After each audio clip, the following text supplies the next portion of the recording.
क्या बात है। हाँ, क्या टक गए कहीं? हो गए। चालगी चालगी। हम्म। As good. हाँ, 1s1 1s2 2s। आओ, नियॉन तक।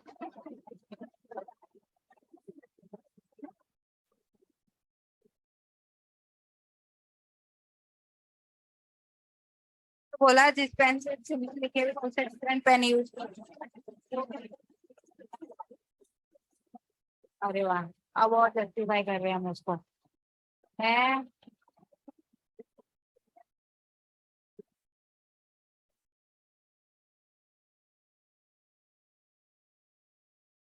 हाँ तो लिखो। याद नहीं है? कोई बात नहीं, बहुत जने हैं हमारे पास। राय आ जाओ फटाफट। इसको कंप्लीट करो। हाँ, क्या होगा? इधर आ गया, इधर आ गया, इधर आ गया, नंबर इधर भी आ गया। हाँ उधर। क्या नाम है? अमन। आ जाओ बेटा।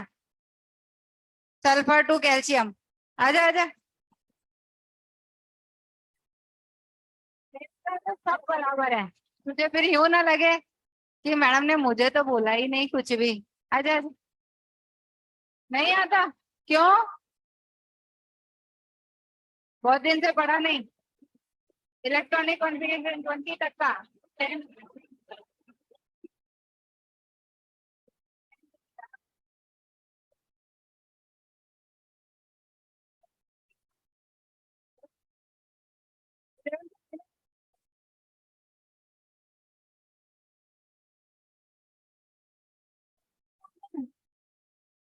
10। ठीक है ना? हम्म।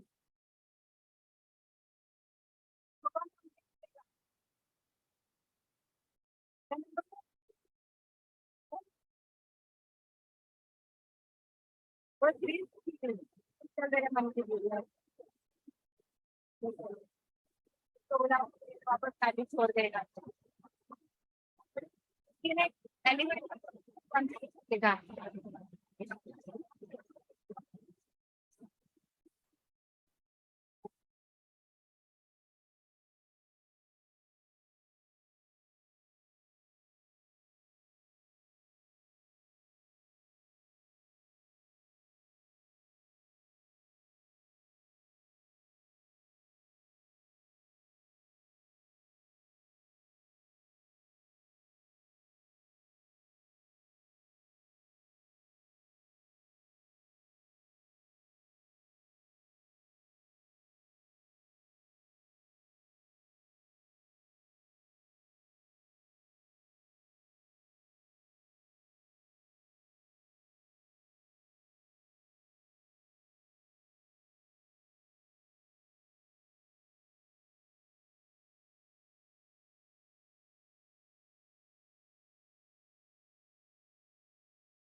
मम्मी बड़ी।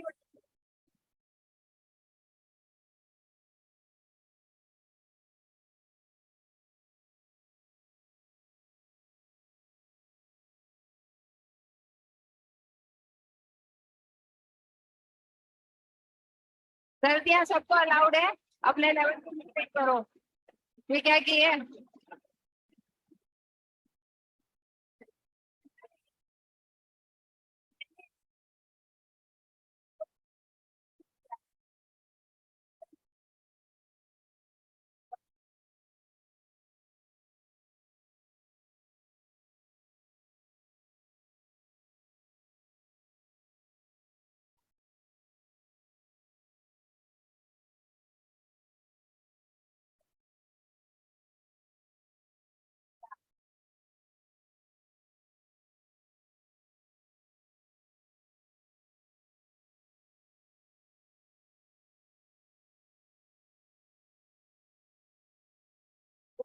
है भाई।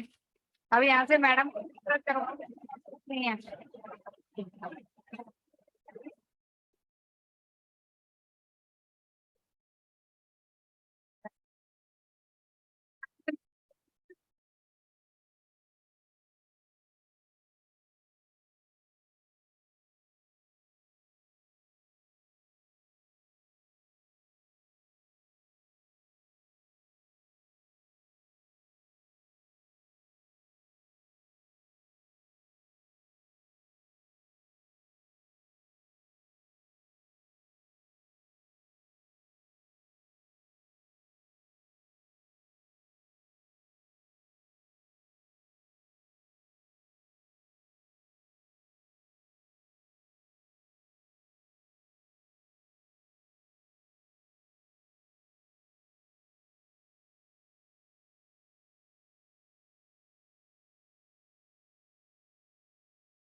जब तक ट्राई नहीं करो याद हुआ। एक्सेप्शनल भी नहीं।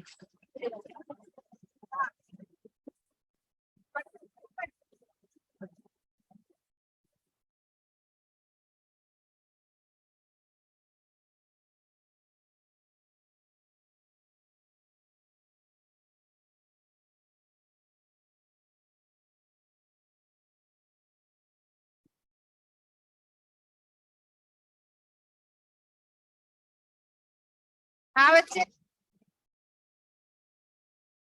समझ में आ रहा है उसका। You have answer.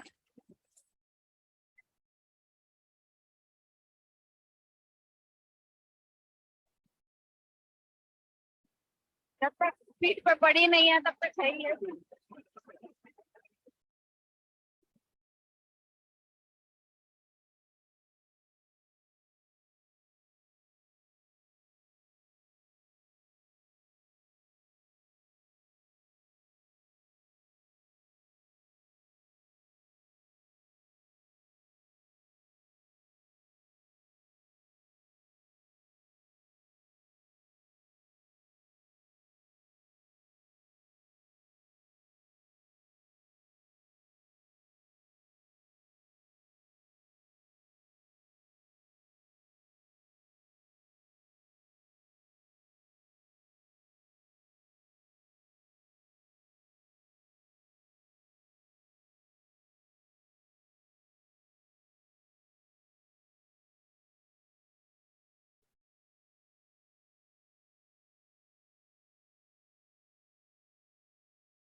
Hello hello, बैठो बैठो।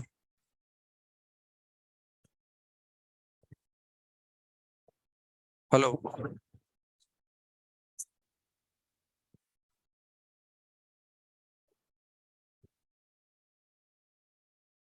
हेलो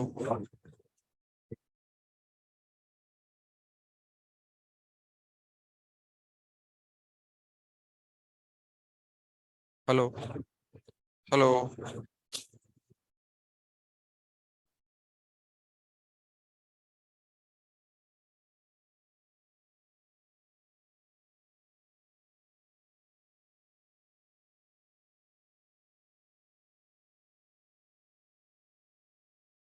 आवाज नहीं आ रही।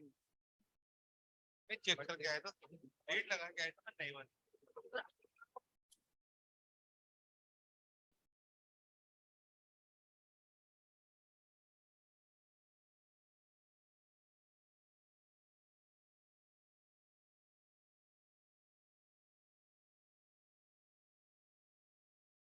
Hello hello hello.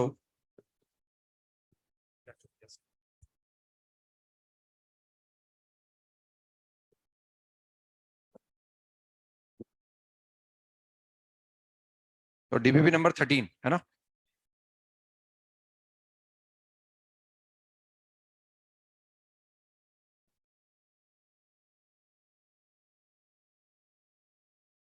तो इसमें फर्स्ट का आंसर है एबीसी। डीबीबी नंबर 13 फर्स्ट का आंसर एबीसी। हो सकता है 11th क्लास के डीबीबी के अंदर भी आया हो ये। सेकंड का आंसर है सी एंड डी। सेकंड का answer C and D. Third का आंसर एबीसीडी। ये मैंने क्लास में भी कराया था इस तरह का सवाल कोनिक सेक्शन के अंदर। थर्ड का आंसर एबीसीडी। फोर का आंसर बीसीडी। इनकरेक्ट पूछा है ना, तो BCD is the incorrect answer. Fifth का आंसर है एबीसी। इसका शायद ग्राफ वगैरह भी बना रखा है हमने ना। फिफ्थ का आंसर एबीसी है। सिक्स का आंसर दे रखा है, 7 का भी दे रखा है, 8 का भी दे रखा है, शायद 6 का नहीं दे रखा। तो 6 का आंसर 25। ये भी पहले आया हुआ है 11th क्लास के डीबी में, ये सवाल पहले आया हुआ है ना। तो फर्स्ट में कोई डाउट हो, क्वेश्चन नंबर 1 में कोई डाउट हो, बताना है 1। फर्स्ट में कोई डाउट, सेकंड में कोई डाउट, सेकंड में कोई डाउट। भाई 100 टर्म का सम दे रखा है -1 के बराबर, उनमें से इवन टर्म का सम दे रखा है 1 के बराबर, तो ऑड का कितना हो जाएगा? ऑड का -2 हो जाएगा। भाई सम ऑफ इवन टर्म्स, ये सम ऑफ इवन टर्म्स और सम ऑफ ऑड टर्म्स, ये इवन टर्म और प्लस फिर ऑड टर्म, ये मिलके क्या बनेंगी? ये मिलके बनेंगे हमारे पास 100 टर्म्स। क्या हो गया यार?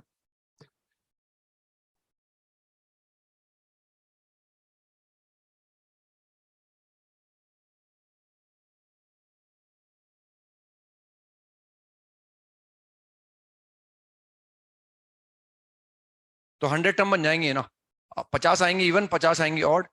तो पूरे टोटल 100 टर्म का सम मुझे पता है कि वो -1 के बराबर है, और उसमें इवन का सम कितना है? 1। तो ऑड का कितना आ जाएगा? -2 आ जाएगा। तो बस अब इक्वेशन बन जाएंगे हमारे पास, है ना।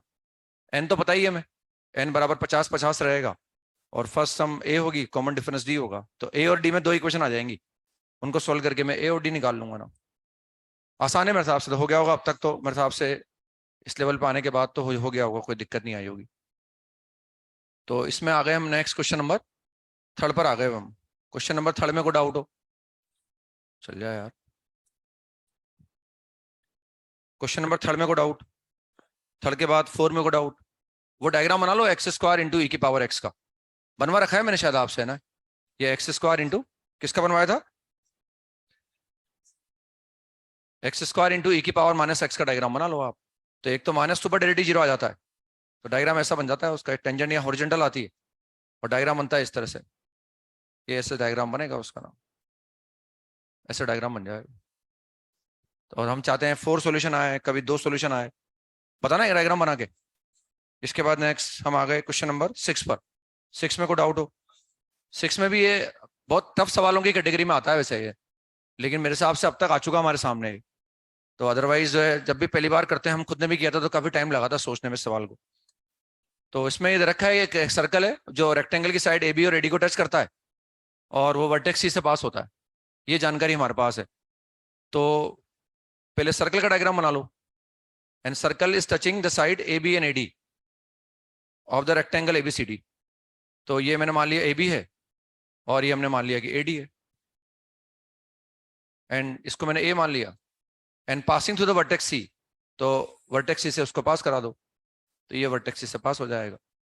तो दिस इज ABCD, ये एक रेक्टेंगल बना दिया मैंने ना, और मैंने मान लिया ये एक्स एक्सिस है, क्योंकि किसी पॉइंट के कोऑर्डिनेट की या हम किसी इक्वेशन की बात नहीं कर रहे ना, यहाँ हमें या तो डिस्टेंस दी हुई है या लेंथ का प्रोडक्ट पूछा गया है हमसे ना कोऑर्डिनेट दे रखे हैं और ना कोई इक्वेशन दे रखी है, इसलिए मैंने मान लिया ये एक्स एक्सिस और ये वाई एक्सिस है, ये रेक्टेंगल बन गया ना, ये इसको टच कर रहा है P पॉइंट पर, एंड ये पॉइंट ऑफ कॉन्टेक्ट हमारे पास Q है ना, और हमें दे रखा है कि PQ को अगर मैं मिलाऊंगा तो PQ की वर्टेक्स C से जो परपेंडिकुलर है दैट इज 5 यूनिट। डिस्टेंस के बारे में जानकारी हमारे पास है, दिस डिस्टेंस इज 5 यूनिट, यही एकमात्र जानकारी हमारे पास है, और हमें इस रेक्टेंगल का एरिया निकालना है। तो इसमें रेक्टेंगल का एरिया निकालने के लिए मैंने मान लिया ये लेंथ A के बराबर है, इस साइड लेंथ को A मान लिया, इस साइड लेंथ को B मान लिया, तो अब इस रेक्टेंगल का एरिया क्या हो गया, रेक्टेंगल का एरिया आ जाएगा A into B, the area of this rectangle is equal to A into B, ये हमें निकालना है मतलब।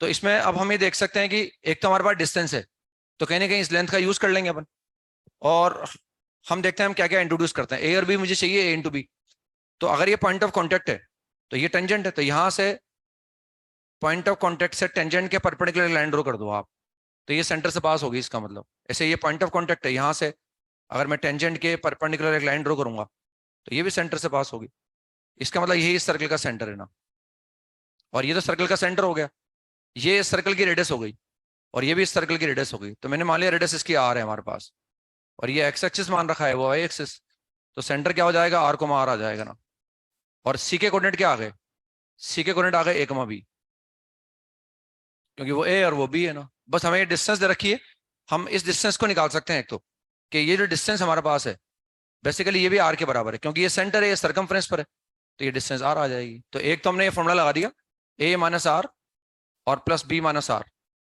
Whole square is equal to R square, पर इसको मैनिपुलेट कर लो आप, तो A square plus B square plus R square minus का 2A इंटू R माइनस का 2B इंटू R बराबर 0। This is equation number 1। हमें जो है वो A इंटू बी निकालना है, A इंटू बी, तो ये 0 के बराबर हो गया ना। अब हमें एक जानकारी और है कि भाई ये जो PQ लाइन है इसकी इस पॉइंट से डिस्टेंस 5 यूनिट के बराबर है, तो PQ लाइन का इक्वेशन लिख सकते हैं हम, क्योंकि हम देख रहे हैं ये जो लाइन हमारे पास है, जो PQ लाइन हमारे पास है, इसका जो एक्स इंटरसेप्ट है वो R के बराबर है, क्योंकि अगर ये R है तो ये भी कितना होगा, ये भी R के बराबर होगा, और अगर ये R है तो फिर ये भी R के बराबर होगा। तो जो PQ लाइन है उसका एक्स इंटरसेप्ट कितना है R, और वाई इंटरसेप्ट भी R के बराबर है, तो PQ का इक्वेशन लिख सकते हैं अपन, equation of PQ is x upon R and plus y upon R is equal to 1। तो ये PQ का इक्वेशन आ गया, x plus y minus R बराबर 0। बस तब इस A, B से लेंथ ऑफ परपेंडिकुलर निकाल लो और उसको 5 के बराबर रख दो और उसकी स्क्वायरिंग कर दो, उसमें ये यूज कर लो, तो अपने आप 2 इंटू AB की वैल्यू आ जाती है उसमें फटाफट। अगर मैं A, B से इसकी लेंथ निकालूंगा ना, और लेंथ को किसके बराबर रखूंगा, 5 के बराबर लिखूंगा, तो A plus B minus R upon square root of x के कोफिशिएंट का स्क्वायर y के कोफिशिएंट का square is equal to 5 unit.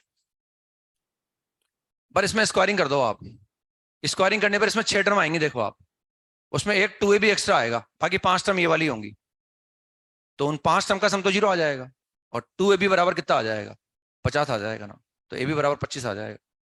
तो जैसे स्क्वायरिंग करेंगे ना इसकी अपन, तो स्क्वायरिंग करने पर ये ABC का होल स्क्वायर है, तो 6 टर्म्स आएंगे इसमें, उन 6 में से 5 ये वाली होंगी और उनका सम 0 है, तो एक जो टर्म बचेगी वो 2AB बचेगी इसमें, तो 2AB बराबर 50, तो AB बराबर 25, तो इससे एरिया निकल जाएगा, है ना।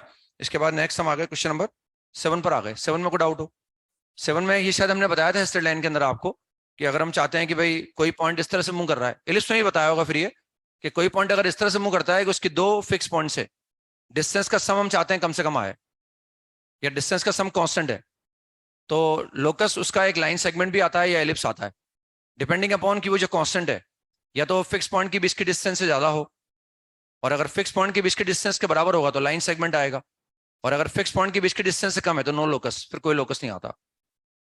तो ऐसे हम हमारे पास 4 पॉइंट हमारे पास हैं, है ना, जैसे ये हमारे पास है, ये बार बार बताते हैं इन चीजों को, है ना, वो इसलिए कह रहा हूँ क्लास नोट्स रिवाइज करना बहुत जरूरी है, क्योंकि वो जो लिखा दिया ना हम लिखाते भी हैं बोलते भी बहुत ज्यादा है, वो right from the 11th class बोलते हैं हर बात बच्चे से, कुछ पढ़े मत पढ़े यार लेकिन क्लास नोट जरूर पढ़, उसमें आने वाली हर चीज तेरे को याद नहीं चाहिए। ये बच्चे से right from the first day बोलना स्टार्ट करते हैं हम दोनों। कुछ आता नहीं आता बोले कोई बात नहीं, कुछ करो या मत करो कोई बात नहीं, लेकिन क्लास में नोट्स में कॉपी में लिखी एक एक बात लिखो, क्योंकि उसमें हमने भी मेहनत की है और उसमें आपने भी मेहनत की है, उसको लिखने में हमने भी मेहनत की है और आपने भी मेहनत की है, और उस मेहनत की कदर नहीं करते हैं वरना। और वो एक एक लिखी हुई चीज अगर हमें याद रहे ना तो दिक्कत हमें आए ही नहीं शायद ना, सवाल भी होंगे उससे ना, क्योंकि सवालों की सीमा थोड़ी है, सवाल करने जरूरी है नो डाउट मैथमेटिक्स समझने के लिए, लेकिन कंसेप्ट भूल जाएंगे तो सवाल भी कैसे होगा, लिखी हुई बात भूल जाएंगे, फॉर्मूला भूल जाएंगे तो सवाल भी कैसे होगा फिर। इसलिए वो कंसेप्ट दिमाग में टच रहने जरूरी है, बेसिक कंसेप्ट हमारे दिमाग में रहना जरूरी है। तो जैसे ये ए और बी हमारे पास 2 पॉइंट है, अब हम चाह रहे हैं कि कोई पॉइंट इस तरह से मूव करे कि उसकी इन दोनों से डिस्टेंस का सम कम से कम आए। तो वो पॉइंट जो है हमारे पास देखो कहाँ कहाँ हो सकता है, मतलब पॉसिबिलिटी क्या है भाई, हमें 2 फिक्स पॉइंट दे रखे हैं और फिक्स पॉइंट क्या है हमारे पास ए और बी है, और हम चाहते हैं एक पॉइंट ऐसा लें कि उसकी ए और बी से डिस्टेंस का सम क्या आ जाए, कम से कम आ जाए। तो वो पॉइंट या तो इस लाइन के लाइन ज्वाइनिंग ए बी के ऊपर होगा, या वो लाइन ज्वाइनिंग ए बी के नीचे होगा, या वो लाइन ज्वाइनिंग ए बी पर होगा। लाइन ज्वाइनिंग ए बी पर होगा तो इस तरफ होगा या इस तरफ होगा या फिर बीच में होगा, इसके अलावा कहीं नहीं हो सकता हो, क्योंकि अपन 2D की बात कर रहे हैं, बोर्ड के ऊपर तो आ नहीं सकता हो, हम 2D की बात कर रहे हैं। तो कोई भी पॉइंट जो जिसकी हम चाहते हैं कि ए और बी से डिस्टेंस का सम कम से कम आए, वो या तो इस लाइन के ऊपर या लाइन के नीचे, या इस लाइन पर भी होगा तो ए के इस तरफ होगा या फिर बी के उस तरफ होगा, या ए और बी के बीच में होगा। अब हम सब तरफ लेके देख लेते हैं, उससे अपने आप मालूम पड़ जाएगा। तो पहले मैंने इस लाइन के ऊपर मान लिया, अगर मैं उस पी पॉइंट को लाइन के ऊपर मानूंगा तो 100% ट्रायंगल बनेगा, क्योंकि वो तीनों पॉइंट कोलिनियर नहीं होंगे, और अगर वो कोलिनियर नहीं है तो इन 2 साइड का सम थर्ड साइड से क्या आएगा, बड़ा आएगा। अब चाहे मैं पी को पहले यहां ले लूं उस जगह ना, अगर मैं पी को यहां लूंगा तो पी ए प्लस पीबी की वैल्यू क्या आएगी, ए बी से बड़ी आएगी। नीचे लेके देख लो अब चाहो तो, फिर ट्राइंगल बनेगा तो what is P A plus PB, फिर ए बी से बड़ा आएगा। तो अगर मैं उस पॉइंट को ऊपर ले लूंगा तो पी ए प्लस पीबी क्या आएगा, ए बी से बड़ा आएगा। हम मिनिमाइज करना चाह रहे हैं उसको, क्योंकि हम एक पॉइंट है जिसकी 4 फिक्स पॉइंट से डिस्टेंस का सम हम चाहते हैं कम से कम आए हो, उसकी मिनी वैल्यू निकालना चाहते हैं, और मिनी वैल्यू डी के बराबर। अब मैं लाइन पर लेके देखता हूँ ना, तो लाइन पर पहले मैंने यहाँ लेके देख लिया उसको, मैंने मान लो यहाँ लिया इस जगह। अब अगर मैं पी को यहाँ लूंगा तो what is P A plus P B, वो भी ए बी से बड़ा आएगा, नहीं आएगा? ऊपर था तब भी ए बी से बड़ा आया, नीचे था तब भी ए बी से बड़ा आया, यहां लेके देख लो आप कहीं भी। तो P A plus P B फिर क्या आएगा, फिर ए बी से बड़ा आएगा। तो ऊपर लेके देखा ए बी से बड़ा आ रहा है नीचे लेके देखा ए बी से बड़ा आ रहा है, इस तरफ लेके देखा ए बी से बड़ा आ रहा है, इस तरफ लेके देखा ए बी से बड़ा आ रहा है। अब हम बीच में लेके देखते हैं यहाँ पर, अब मैंने यहाँ लेके देख लिया ना, अब मैं यहाँ लेके देखता हूँ, और अगर पी पॉइंट यहाँ है तो what is P A plus P B, तो कम से कम ए बी है इसका मतलब। इसका मतलब ये हम जाने इलिप्स में भी लिखाया होगा हमने, आप इलिप्स की फोकल प्रॉपर्टी होती है कि अगर कोई पॉइंट ऐसा मूव करता हुआ नजर आए कि उसकी 2 फिक्स पॉइंट से डिस्टेंस का सम कांस्टेंट है, और वो कांस्टेंट उन फिक्स पॉइंट की बीच की डिस्टेंस से ज्यादा है, then the locus will be ellipse. फिर बोलते हैं कि अगर वो कांस्टेंट फिक्स पॉइंट की बीच की डिस्टेंस के बराबर हो तो locus will be line segment joining A and B, और अगर वो कांस्टेंट फिक्स पॉइंट की बीच की डिस्टेंस से कम हो तो there will be no locus, फिर कोई लोकस नहीं होता।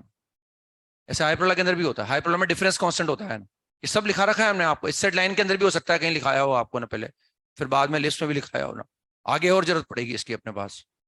तो ये हमने से देख लिया उसको ना, तो हम चाहते हैं भाई अगर वो पॉइंट इस तरह से है कि इन 2 फिक्स पॉइंट से उसके डिस्टेंस का सम कम से कम आए, तो वो उनको मिलाने वाले लाइन सेगमेंट पर होना चाहिए ना। अब ऊपर देखा तो ऊपर ज्यादा आ रहा है ए बी से, नीचे ज्यादा आ रहा है, इधर ज्यादा आ रहा है, इधर ज्यादा आ रहा है, बीच में क्या आ रहा है, बराबर आ रहा है, तो कम तो कभी आएगा नहीं ना। तो हमसे कहा जाए कि एक पॉइंट ऐसे मूव कर रहा है कि इसकी 2 फिक्स पॉइंट से डिस्टेंसेस का सम उन फिक्स पॉइंट के बीच के डिस्टेंस से कम आ रहा है, तो फिर तो कोई लोकस आ ही नहीं सकता, क्योंकि कम तो कभी आ ही नहीं सकता, ज्यादा आएगा तो इलिप्स बन जाएगा, और उस इलिप्स के केस में ये दोनों क्या होंगे, उसके फोकस हो जाएंगे ना। और वो जो कांस्टेंट होगा वो क्या होगा, that is length of major axis, वो लेंथ ऑफ मेजर एक्सिस का रोल प्ले करता है ना। तो ये हमने देखा है ना। अब वो 4 पॉइंट हमारे पास है तो उनका डायग्राम मैंने बना लिया, उसमें एक पॉइंट हमारे पास है 0,1, तो उसको ए पॉइंट बोल रहे हैं हम, this A point is 0,1, B point is 1,1, C point is -1,1, and the D point is -1,0. ये ऐसे पॉइंट बन गए 4। अब एक पॉइंट चाहते हैं हम कि P A plus P B plus P C plus P D का सम कम से कम आए। तो अगर मैं उस पॉइंट को यहां ले लूं, हम चाह रहे हैं पॉइंट पी पता नहीं मुझे कहाँ है, हमें उससे मतलब भी नहीं, उसको भी हम चाहें तो निकाल सकते हैं, हमें डिस्टेंसेस से मतलब है। अगर मैं पी पॉइंट को यहां लूंगा तो P A plus P B कम से कम कब आएगा, जब पी पॉइंट यहां लाई करेगा। लेकिन अगर पी पॉइंट यहां लाई कर जाएगा तो पीसी प्लस पीडी मिनिमम नहीं आएगा, क्योंकि पीसी प्लस पीडी मिनिमम तब आएगा जब वो लाइन ज्वाइनिंग सीडी पे लाई करेगा। ये बात समझ आई मेरी। अब हम ऐसा कुछ करें कि भाई वो जो पॉइंट है हमें तो चाहते हैं चारों डिस्टेंस आ जाए, तो हमने एक बार पी और सी को कवर कर लो, पी ए प्लस पीसी को मिनिमाइज कर दो, और एक बार पीबी प्लस पीडी को मिनिमाइज कर दो, इसको भी मिनिमाइज कर दो, इसको भी मिनिमाइज कर दो। तो उसके लिए हमने पॉइंट यहां ले लिया जगह, मैंने इसको मिला दिया और इसको मिला दिया। अब मैं एक बार पी ए प्लस पीसी को मिनिमाइज करूंगा, तो P A plus PC minimise कब होगा, जब पी पॉइंट यहां लाई करे, तब पी ए प्लस पीसी कम से कम आएगा और वो एसी के बराबर आएगा, आएगा एसी के बराबर। अब हम चाहते हैं कि P A plus PD minimum आए, तो पी पॉइंट यहां होना चाहिए। अब हम चाह रहे हैं वो यहां भी हो और वो यहां भी हो, तो वो कहां हो सकता है, वो यहां हो सकता है इसका, तब जाके P A plus PC plus PB plus PD कम से कम आएगा। और उसकी मिनिमम वैल्यू क्या हो गई, अब हम देख रहे हैं व्हाट इज पी। अगर मैं पी पॉइंट को यहां मान लूं तो what is the minimum value of P A plus PC is equal to AC, what is the minimum value of PB plus PD BD. तो वो सम कम से कम कितना आ गया, वो जो सम आएगा that is P A plus PC plus का PB और प्लस का PD, that is greater than equal to AC plus BD. वो या तो एसी प्लस एसी के इसके बराबर आएगा या इससे बड़ा आएगा। तो मिनिमम वैल्यू क्या हो गई, डी हो गया एसी प्लस बीडी हो गया, और एसी प्लस बीडी निकाल सकता हूं मैं, डिस्टेंस प्रोनाउन लगा दूंगा और यहाँ डिस्टेंस प्रोनाउन लगा दूंगा। उस पॉइंट को निकालना चाहो तो पॉइंट भी निकाल सकते हैं, ये लाइन निकाल लो, ये लाइन निकाल लो, दोनों का पॉइंट ऑफ इंटरसेक्शन निकाल लो, ठीक है ना, ऐसा निकाला जा सकता है। इसके बाद 8 के ए में कोई डाउट हो, बी में कोई डाउट हो, बी का मेरे हिसाब से आंसर गलत है, बी का आंसर क्यों आएगा शायद, है ना, क्योंकि वो मेरे हिसाब से इंटरवल आ रहा है -1 से 1, है ना, हम चाहते हैं ग्रेटर देन इक्वल टू 0 आ जाए, -1 से 1 आ रहा है वो, तो उसमें अल्फा की वैल्यू 1 आएगी, क्योंकि माइनस अल्फा से अल्फा लिखा हुआ है ना, तो अल्फा बराबर 1 हुआ, तो 2 अल्फा बराबर 2 आएगा मेरे हिसाब से उसमें आंसर। तो correct answer is that is Q, correct answer is Q. शायद उसमें आंसर पी दे रखा है तो आंसर क्यू आ जाएगा। सी वाले में को डाउट हो, सी वाले में तो हम जानते हैं कि डी बाई एक्स क्या आएगा, वाई बाई एक्स आएगा, क्योंकि वो होमोजीनस है, बस उस वाई बाई एक्स को दोबारा डिफरेंशिएट कर दो, फिर क्योंकि होमोजीनस है ना, वो हर टर्म का डिग्री क्या है, 3rd है, और हम जानते हैं जब होमोजीनस होता है तो डिफरेंशिएट करने पर क्या आता है, डी बाई एक्स बराबर वाई बाई एक्स आता है ना। तो ये तो आ गया डी वाई बाई एक्स। अब मुझे क्या निकालना है, d two y by x square, तो बस यहाँ निकाल लो d two y by x square, double derivative is equal to x into y dash minus y upon y square. अब मुझे क्या निकालना है, एक्स बराबर 1 और वाई बराबर 1 पे निकालना है, तो मुझे वाई डैश की जरूरत पड़ेगी, तो एक्स बराबर 1 और वाई बराबर 1 पर डी वाई बाई एक्स क्या हो गया, 1 हो गया, तो ये भी 1 है, ये भी 1 है और ये भी 1 है, तो वैल्यू क्या आ गई, 0 आ गई, इसका डबल डेरिवेटिव 0 आ गया, मतलब वो एडवांटेज मिल गया हमें। हमने देखा होमोजीनस है तो एकदम लगा D Y by X Y by X आता है, मैंने करके बताया भी क्लास में आपको ना, एक कॉम्प्लिकेटेड वाला भी कराया, इस तरह का भी करवाया मैंने आपको, इसमें वाई बाई एक्स आ जाता है, वो D Y by X homogeneous के केस में। डी वाले में को डाउट हो, डी वाले में तो एक लाइन मान लो वाई बराबर एक्स एम एक्स जो ओरिजिन से पास हो रही है, और इसको उसके साथ सोल्व करके देख लो, और हम चाहते हैं भाई कितनी लाइन ऐसी होंगी जो कट नहीं करेंगी, जो मीट नहीं करेंगी, और अगर ओरिजिन से पास होने वाली लाइन इस कर्व को मीट करेगी तो उस लाइन को और कर्व को सोल्व करने पर एक्स और वाई क्या आने चाहिए, रियल नंबर आने चाहिए, है ना। तो हमने मान लिया एक लाइन है जो ओरिजिन से पास हो रही है, that is Y is equal to M X, पर इसको उस कर्व के साथ सोल्व कर लो, तो ये आ गया एक्स क्यूब, और वाई क्यूब की जगह क्या आ गया, एम क्यूब एक्स क्यूब, और इज इक्वल टू कितना आ गया, 8 आ गया शायद, है ना, क्या लिखा है, 8 लिखा है ना, तो यहां से मैंने एक्स क्यूब निकाल लिया ना, तो 8 अपॉन एम क्यूब प्लस 1। अब एम की ऐसी रियल वैल्यू बताओ जिसको रखने पर एक्स आएगा ही नहीं, m is equal to -1, m is equal to -1 is the only value जिसको अगर मैं रखूं तो एक्स की रियल वैल्यू नहीं आएगी, उसके अलावा कुछ भी रखो आप, एक्स कुछ ना कुछ रियल आएगा, तो उसके कोरस्पॉन्डिंग वाई भी रियल आएगा, यानी एक ही लाइन ऐसी है बस, y is equal to -x, जो इसको कभी मीट नहीं करेगी ना, उसके अलावा कोई भी लाइन अगर ओरिजिन से पास होगी तो फिर वो कट करेगी क्योंकि एक्स की वैल्यू रियल आ जाएगी, क्योंकि एक्स रियल आएगा ही आएगा। समझ में आ गया ना, ऐसा क्लियर, ऐसा निकाल सकते हैं। आगे चलते हैं ना, शीट पर आ गए, एओडी की शीट पर, एक्सरसाइज 1 का पार्ट 1, इसमें है कुछ, एक्सरसाइज 1 का पार्ट 1, क्वेश्चन नंबर कौन सा, F5 का पार्ट 1 F5 में कोई डाउट हो बताना है भाई, दो अलग अलग पॉइंट पर, हालांकि फंक्शन की वैल्यू का डिफरेंस दिख नहीं रहा अपने को, लेकिन हमें दिख रहा है 0,π/5 ऐसा दिख रहा है ना, तो उस फंक्शन को मैंने ऐसे लिख लिया, देखो आप, हमें दिखाना है कि f of π/5 इससे छोटा होगा ना, तो फंक्शन हमारे पास है fx बराबर 10x फंक्शन हमारे पास है ना, तो हमने उसको ऐसे लिख लिया 10x को, और वो लिखा हुआ है ना, तो जो मैं प्रूव करना है देखो ये लिखा हुआ है f of pi by 5 upon pi by 5 less than 2 और ग्रेटर देन 1। ये प्रूव करना है, मतलब मुझे प्रूव करना है उस पाई बाई 5 से डिवाइड, जैसे कल हमने b माइनस से डिवाइड किया था ना, कल हमने b माइनस से डिवाइड किया था ताकि वो tan inverse b minus tan inverse से अपॉन b माइनस से बन गया था। तो जैसे वो डिवाइड किया लगा भाई वो कोड का स्लोप है, फिर ln वाले सवाल में आए तो ln b बाई a को लिखा ln b minus ln a, और b माइनस से फिर डिवाइड किया ताकि अगेन वो f of b minus f of a upon b minus से बना। ऐसे मैंने पाई बाई 5 से डिवाइड कर दिया। अब हमारे पास देख रहे हैं इंटरवल क्या है, 0 से पाई बाई 5, यानी a तो हमारे पास 0 है और b कितना है, b हमारा पाई बाई 5 है। तो ये ऐसे लिखा हुआ है f of pi by 5 minus का f of 0 upon pi by 5 minus 0। इसको मैंने ऐसे लिख लिया less than 2 and greater than 1, ये ऐसे लिख लिया मैंने इसको। तो इसका मतलब अगर हमारे पास फंक्शन fx है और वो fx बराबर 10x है और इंटरवल मेरे पास अगर ये है, तो हम जानते हैं कि भाई 10x 0 से पाई बाई 5 में क्या है, कंटिन्यूस भी है और डिफरेंशिएबल भी है। तो ये कंटिन्यूस भी है क्लोज इंटरवल के अंदर और ओपन में डिफरेंशिएबल भी है।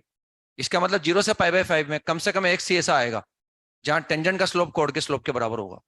तो therefore by using LMVT we can say that there exists at least one c in the open interval 0 pi by 5 such that f dash c will be equal to f of pi by 5 minus का f of 0 upon pi by 5 minus 0।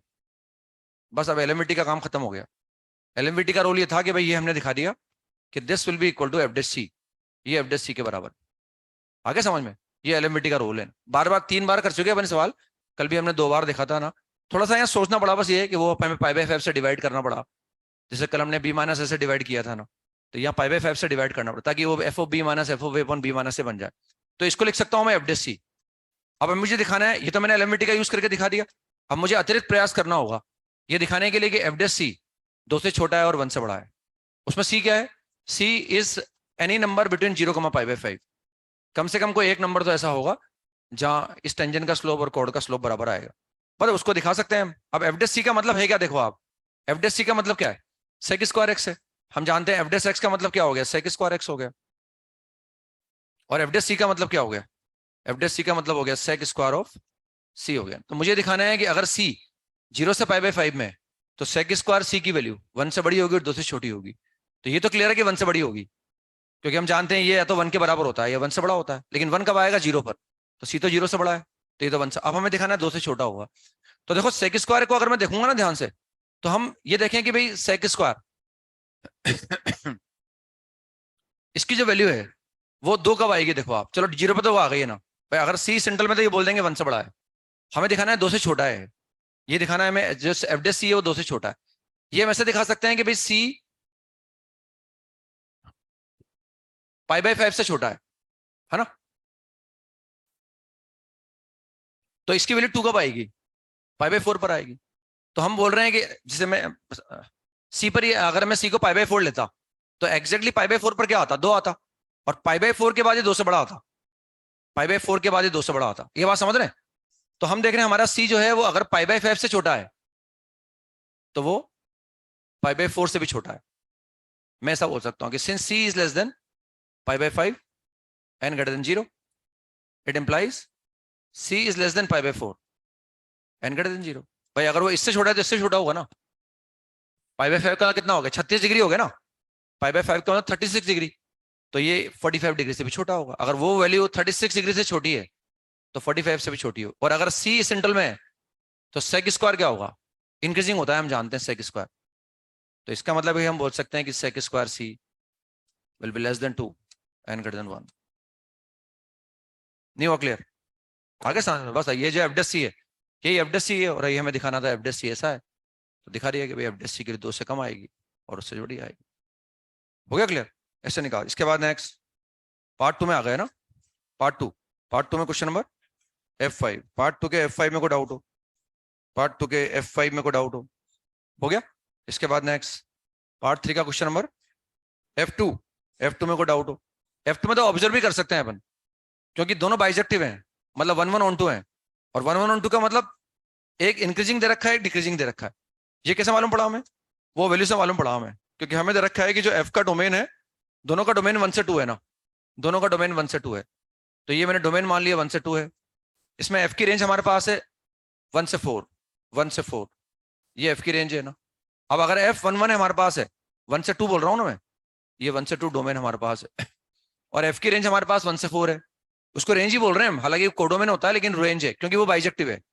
और हमें दे रखा है आगे की जो FO1 है बराबर 4 है, FO1 बराबर 4, तो FO1 कितना है 4 है, और अगर ये बाइजेक्टिव है तो ये 1 1 भी है और 1 2 भी है, इसका डिक्रीजिंग होगा, इसका मतलब ये एफ स्ट्रिक्टली डिक्रीजिंग है, और 2 पर वैल्यू क्या आ जाएगी 1 आ जाएगी, क्योंकि पूरे कोडोमेन को कवर करेगा ना रेंज, यानी एफ का डायग्राम ऐसा कुछ है, स्ट्रिक्टली डिक्रीजिंग है वो। नहीं आया समझ में? अब दे रखा है कि जी हमारे पास, जी का डोमेन भी क्या है 1 से 2 है, लेकिन जी की रेंज क्या है 2 से 7, तो 2 को मैं कहीं यहां मान लेता हूं ना, और 7 को मैं कहीं यहां मान लेता हूं ना, और आगे दे रखा है कि जी ऑफ 2 बराबर कितना है, जी ऑफ 2 बराबर 7 है, जी ऑफ 2 बराबर 7 है, तो जी ऑफ 2 बराबर अगर 7 है तो ये कुछ गड़बड़ करेगा क्या मैं, FO1 बराबर 4 दे रखा है ना, और जी ऑफ 2 बराबर क्या दे रखा है जी ऑफ 2 7 दे रखा है, तो जी ऑफ 2 अगर 7 है तो इसका मतलब जी इंक्रीजिंग है, इसका मतलब जी इंक्रीजिंग है। अब जी का डोमेन क्या है 1 से 2 है, वो 1 1 ऑन 2 है ना भाई हमारे पास, तो हम देख रहे हैं एफ स्ट्रिक्टली इंक्रीजिंग होगा क्योंकि बड़े पॉइंट पे वैल्यू बड़ी आ रही है, तो उसकी 1 पर वैल्यू कितनी आएगी, ऑब्वियस सी बात है 1 पर 2 आएगी, क्योंकि जी की रेंज 2 से 7 है ना, और मैक्सिमम पॉइंट पर वैल्यू मैक्सिमम आ रही है, तो मिनिमम पर क्या आएगी, मिनिमम आएगी, और इसका मतलब एफ का डायग्राम ऐसा है, जी का डायग्राम ऐसा है ना, और एग्जैक्टली एक पॉइंट पे काटेंगे, कोई एक्स्ट्रा एफर्ट नहीं करा मैंने इसके लिए, ये एग्जैक्टली एक पॉइंट पे काटेंगे, आगे समझ में, एग्जैक्टली एक पॉइंट वो हम चाहें तो भाई मीन वैल्यू थ्योरम लगा के भी निकाल सकते थे, ऐसा भी कर सकते थे ना, या हालांकि डेरिवेटिव से निकालना पड़ेगा, वरना डायग्राम बनाने से मालूम पड़ गया भाई वो स्ट्रिक्टली डिक्रीजिंग, ये स्ट्रिक्टली इंक्रीजिंग, और क्रॉस करना जरूरी है ना, दोनों फंक्शन क्योंकि कंटिन्यूस दे रखे हैं अपने को ना, एफ और जी। आगे समझ में? ये कुछ और तरीका बताऊं, हो गया क्लियर? ग्राफ से देख लिया फटाफट, ऑब्जर्वेशन से। नेक्स्ट इसके बाद एक्सरसाइज 2 का पार्ट 2 क्वेश्चन नंबर 21, एक्सरसाइज 2 का पार्ट 2 क्वेश्चन नंबर 21 में कोई डाउट हो, एक्सरसाइज 2 का पार्ट 2 क्वेश्चन नंबर 21 में कोई डाउट हो, नहीं डाउट, 21 में कोई डाउट, 21 में कोई डाउट, तो उसमें पहला वाला ऑप्शन तो हम, सेकंड वाला तो मालूम पड़ गया फटाफट है ना, सेकंड वाले में कोई दिक्कत है नहीं अपने को, तो सेकंड वाला देखो अच्छा सवाल है, इसमें हालांकि मैथमेटिकली करते करते सारे ऑप्शन आ जाते हैं इसमें ना, मतलब इसमें कोई दिक्कत आती नहीं है, लेकिन वो जो लिखा हुआ है ना सिमेट्रिक अबाउट 11/2, तो या तो मैं मैथमेटिकली अपने आप कर लूंगा इसको ना, या हम ऑब्जर्व भी कर सकते हैं क्योंकि वो ऑप्शन में लिखा हुआ है, इसलिए हमारे दिमाग में आएगा भाई अगर वो पूछ रहे हैं तो हो सकता है वो सही हो सकता है वो गलत हो, तो सही है या नहीं है इसके लिए एफर्ट कर सकते हैं, अदरवाइज मैथमेटिकली भी काम चल रहा है। ये हमें दिख रहा है कि एफ एक्स बराबर 0 जो है, एफ एक्स बराबर 0 के रूट कितने हमारे पास 4 5 6 7 है ना, ये 4 है 5 है 1 6 और 1 7 है, ये एफ एक्स बराबर 0 के रूट है, एफ एक्स डिग्री 4 का है और उसमें एक्स की पावर 4 का कोफिशिएंट क्या है पॉजिटिव है ना, तो ये 4 पर 0 हो रहा है, एक बार 5 पर, एक बार 6 पर और एक बार 7 पर 0 है, डिग्री 4 का कोफिशिएंट पॉजिटिव है, इसलिए प्लस इन्फिनिटी पर इन्फिनिटी आएगा और माइनस के इन्फिनिटी पर भी क्या आएगा प्लस इन्फिनिटी आएगा। डायग्राम 100% उसका इस तरह से बनेगा डिग्री 4 का डायग्राम, क्योंकि इन 4 जगह 0 हो रहा है वो, क्योंकि इसको उधर ऊपर निकलना है इधर भी ऊपर निकलना है और 4 बार काटना तय है इसका ना, तो ये से रूट आ जाएगा। अब इसमें हम सबसे पहले देख सकते हैं बी वाला ऑप्शन कि एफ डेस एक्स हमने रोज थ्योरम लगा दी है, रोज थ्योरम कहाँ लगाई, एक बार लगाओ 4 से 5 में, 4 और 5 पर फंक्शन की वैल्यू क्या है बराबर है, फंक्शन कंटिन्यूअस डिफरेंशिएबल है, तो 4 से 5 के बीच में कम से कम एक ऐसा पॉइंट आएगा जहां डायरेक्टली 0 आएगा। अब कम से कम एक क्या एग्जैक्टली एक आएगा, क्यों, क्योंकि हम जानते हैं एफ डेस एक्स 3 डिग्री का फंक्शन आएगा और उसके एग्जैक्टली 3 हो सकते हैं ना, एक 4 से 5 के बीच में आ जाएगा, एक 5 से 6 के 4 से 5 के बीच में, एक 5 से 6 के बीच में और एक 6 से 7 के बीच में आ जाएगा, ठीक है ना। तो एफ डेस एक्स बराबर 0 के 3 रूट हो गए, उनमें एक 4 से 5 के बीच में, एक 5 से 6 के बीच में और एक 6 से 7 के बीच में, तो उसके एग्जैक्टली 3 रूट आ गए, तीनों अलग अलग आ गए। अब जैसे अपन सी ऑप्शन पर आते हैं ना, तो इसमें कहीं ना कहीं देखना 1 root of the equation f dash x बराबर 0 इज 11/2, ये तो मालूम पड़ गया कि एफ डेस एक्स बराबर 0 का एक रूट 4 से 5 के बीच में आएगा, एक 5 से 6 के बीच में और एक 6 से 7 के बीच में, और जो 11/2 है वो 5 से 6 के बीच में, लेकिन मैं ये नहीं बोल सकता कि वो 11/2 ही होगा, वो तो 5 से 6 के बीच में होगा बस, है ना। तो वो दिखाने के लिए या तो हम इसको डिफरेंशिएट करें, एफ डेस एक्स निकालें, और जैसे ही मैं एफ डेस एक्स बराबर 0 करूंगा या एफ डेस एक्स निकालूंगा तो उसका एक फैक्टर जो है वो 2x - 11 आ जाता है ना डिफरेंशिएट करने के बाद, तो या तो उससे मालूम पड़ेगा या फिर हम यहाँ ऑब्जर्व कर सकते हैं ना, यहाँ भी हम ऑब्जर्व कर सकते हैं यहां देखें भाई हम 11/2 के अबाउट सिमेट्री की बात कर रहे हैं, तो हमने देखा भाई ये जो इसका रूट है ना एफ एक्स बराबर 0 का, ये 11/2 माइनस हाफ है, जैसे 11/2 माइनस हाफ, ये जो हमारे पास है ये 11/2 प्लस हाफ है, मतलब एक 11/2 माइनस हाफ और एक 11/2 प्लस हाफ, ये 11/2 प्लस हाफ है, फिर ये 11/2 माइनस का 3/2 है, और ये 11/2 प्लस का 3/2 है। ये एफ एक्स बराबर 0 के जो रूट है उनमें एक रूट 5 है, एक 6 है, एक 4 है और एक 7 है, तो ये जो रूट है ये 11/2 प्लस हाफ है, यानी ये इसका मतलब 11/2 है ना, यानी एफ एक्स का ग्राफ 11/2 के अबाउट सिमेट्रिक है, क्योंकि 11/2 प्लस हाफ पर जो वैल्यू आ रही है वही 11/2 माइनस हाफ पर आ रही है, जो 11/2 प्लस 3/2 पर आ रही है वही 11/2 माइनस 3/2 पर आ रही है। ये मतलब उस ऑप्शन को देखकर हमारे दिमाग पर जोर पड़ा कि भाई ऐसे सोच के देखता हूं मैं कि क्या वाकई में ऐसा हो रहा है, और बिल्कुल ये दिख रहा है कि भाई रूट सिमेट्रिक आ रहे हैं, इसका मतलब एक्स इजिकल टू 11/2 के about symmetric, F x is symmetric about 11/2। इसमें मैं अगर ये ऑब्जर्व कर लूंगा तो मैथमेटिकल एफर्ट मुझे नहीं लगाना पड़ेगा, वरना नो डाउट अगर मैं ये ऑब्जर्व नहीं करूंगा तो मैथमेटिकल एफर्ट लगाने से भी आ जाएगा, ऐसी बात नहीं है ना, लेकिन वो मुझे डिफरेंशिएट करना ही पड़ेगा, फिर एफ डेस एक्स फिर निकालना ही पड़ेगा। और इसमें मुझे मालूम पड़ गया कि अगर ऐसा है तो अगर ये 11/2 के अबाउट सिमेट्रिक है तो इसका मतलब अगर कोई फंक्शन किसी वर्टिकल लाइन के अबाउट सिमेट्रिक है तो f of a plus x बराबर f of a minus x हो जाएगा ना, तो सिंस एफ डिफरेंशिएबल है इसको डिफरेंशिएट कर दो आप तो आ जाएगा एफ डैश।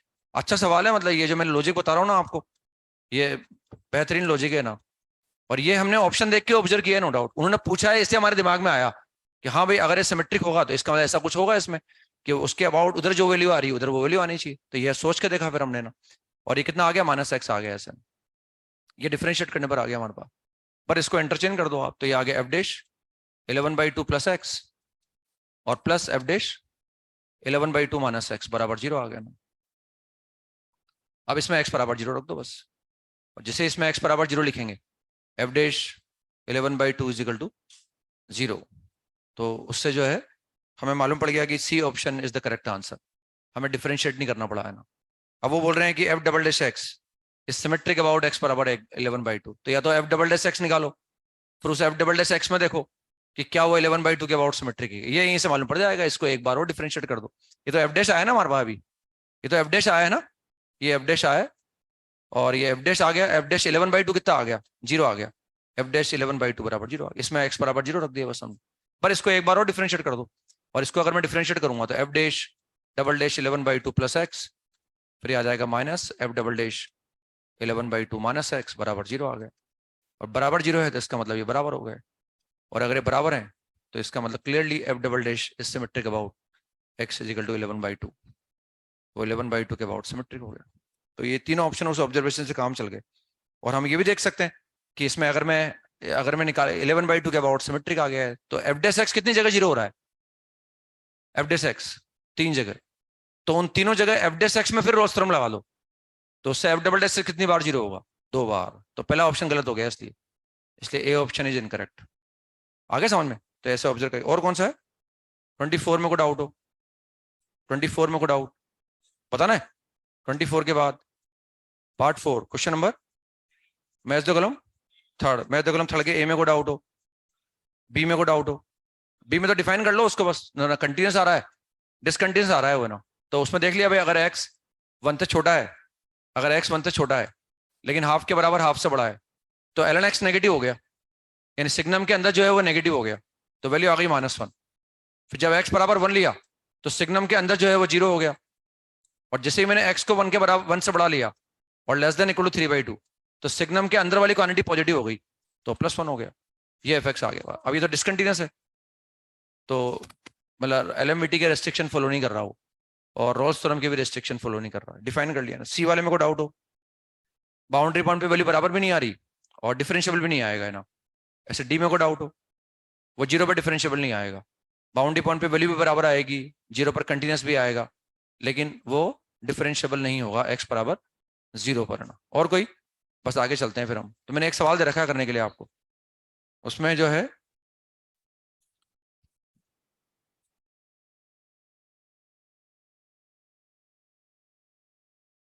ये for every value x belongs to R plus, वो ट्रू है ये दिखाना था हमें ना,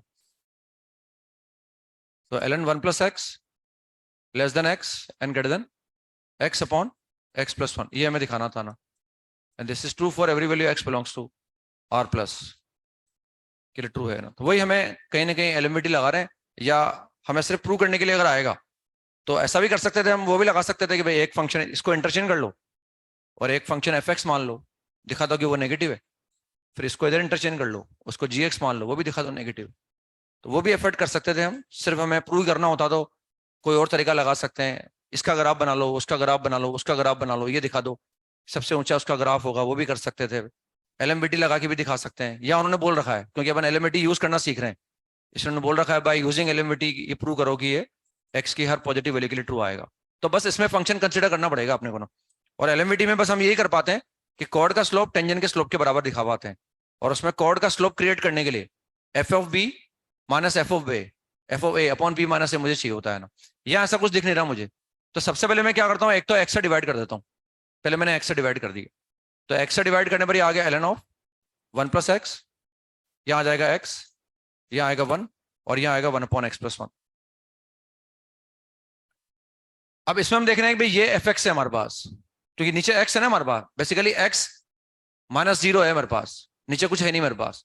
एक्स जैसा भी था ना π/5 था, तो π/5 माइनस 0 बनाया था मैंने नीचे, तो मैं एक्स को नीचे लेके आ गया। अब अगर ये एक्स है तो ये एक्स माइनस 0 फील कर रहा हूं उसको मैं, क्योंकि और कोई नंबर में नीचे ला नहीं सकता, एक्स माइनस 0। तो अगर ये एक्स माइनस 0 है तो ऊपर F x minus f of 0 होना चाहिए। तो एफ एक्स क्या है, ln 1 प्लस एक्स ही है, तो इसको लिख दिया मैंने ln 1 प्लस एक्स, तो ये तो हो गया F x. Now what is F of 0, ln 1, तो मैंने ln 1 लिख दिया यहाँ पर, और ये x माइनस 0 लिख दिया, लेस देन 1। बस अब मुझे ये दिखाना है, और ये दिखाना बड़ा आसान है, एक बार ये जमाने के बाद अब कोई दिक्कत नहीं है ना। तो फंक्शन मैंने कंसिडर कर लिया एफ एक्स इजिकल टू, मतलब अब देखो एफर्ट करना ही पड़ेगा, वो कुछ नहीं कर सकते अपन है ना, करना ही पड़ेगा। ये मैंने फंक्शन मान लिया, और इसको देख कर मैंने इंटरवल क्या ले लिया, 0 से लेकर x, और जिसमें x क्या है मेरे पास, x is greater than 1, x is greater then 0, x is greater then 0, x is greater then 0, x 0 से बड़ा है बस।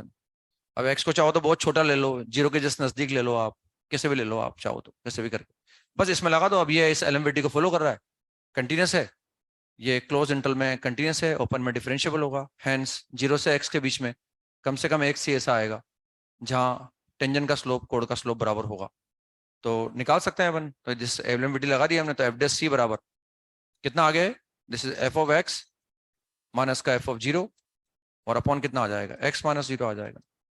तो ये वही आ गया हमारे पास, ln of 1 plus x upon x आ गया, ये एफ डेस सी आ गया ना, this is f dash c this is f dash c, है ना।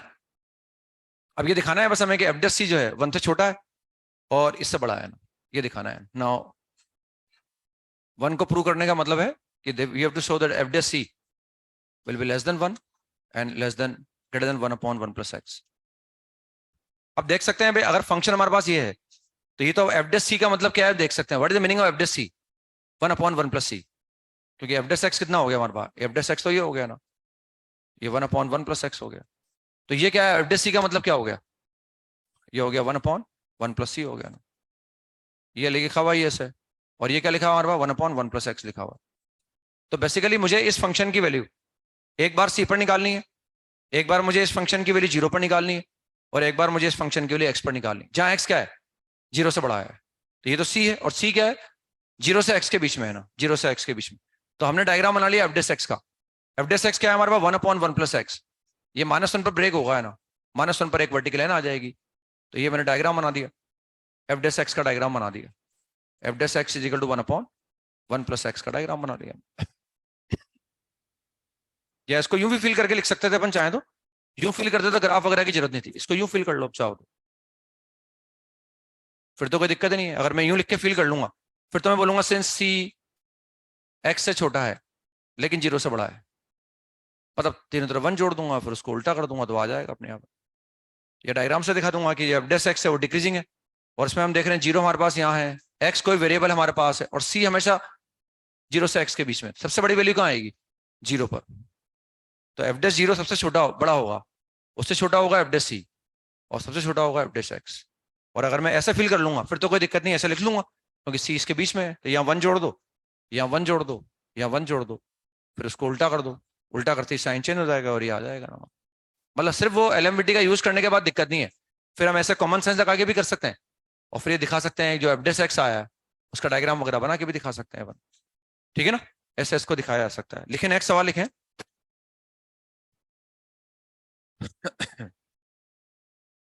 तो एलएमवीटी में जब भी हमें लगे कि भाई फंक्शन की दो अलग अलग पॉइंट पर वैल्यू के डिफरेंस की बात कर रहे हैं ना, तो उस वक्त फिर हम एलएमवीटी का यूज करने के बारे में सोच सकते हैं ना। लेकिन let f x is equal to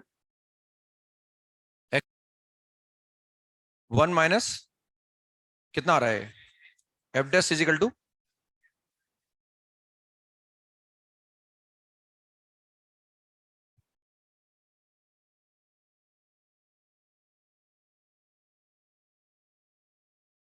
tan inverse x minus 1/1 plus x square आ रहा है। तो since f dash x is equal to f dash x tan inverse x minus 1/1 plus x square, हमें दिखाना है कि एफ इंक्रीजिंग है, हमें दिखाना है कि एफ डैश इंक्रीजिंग है, और हमें एफ डैश की लिमिट निकालनी है x approaching to pi by 2 पर।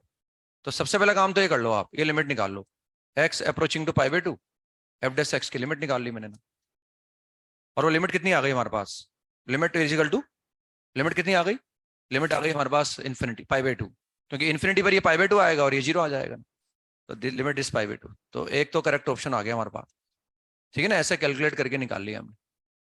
अब हम देखते हैं कि हमें क्या करना है। अब हमें दिखाना है कि एफ इंक्रीजिंग है, तो एफ इंक्रीजिंग कब दिखा पाओगे आप, जब हमें दिखा पाएंगे एफ डैश एक्स पॉजिटिव है। तो वही हमने जो स्टार्टिंग में किया था ना कि by solving inequality by using monotonicity, हमें दिखाना है कि ये पॉजिटिव है, और हम इस फंक्शन को पॉजिटिव दिखाने के लिए एक तो बाउंड्री पॉइंट पर वैल्यू निकाल लेंगे और एक इसको डिफरेंशिएट कर देंगे, यही करते हैं अपन ना। तो हम हमारे पास जो बाउंड्री है वो 1 से इन्फिनिटी है ना, क्योंकि हम x greater than equal to 1 की बात कर रहे हैं। तो अगर मैं एफ डैश 1 निकालूं तो what is F dash 1, F dash 1 अगर मैं निकालूंगा तो एफ डैश 1 कितना आएगा, ये पाई बाई 4 आ जाएगा, और वो कितना आ जाएगा, पाई बाई 4 माइनस हाफ आ जाएगा ना। और अगर मैं इन्फिनिटी पे लिमिट निकालूं, इन्फिनिटी पे लिमिट निकालूं तो वो कितना आ रहा है, वो पाई बाई 2 आ रहा है ना। अब मैं इसको डिफरेंशिएट कर देता हूँ बस ना। तो since f double dash x is equal to, और आपने निकाला होगा शायद ना, and that is coming out to be x plus 1 का होल स्क्वायर, निकाला ना आपने, एक्स प्लस 1 का whole square upon x square plus 1 का होल स्क्वायर, ये ऐसा आ गया बस हमारे पास।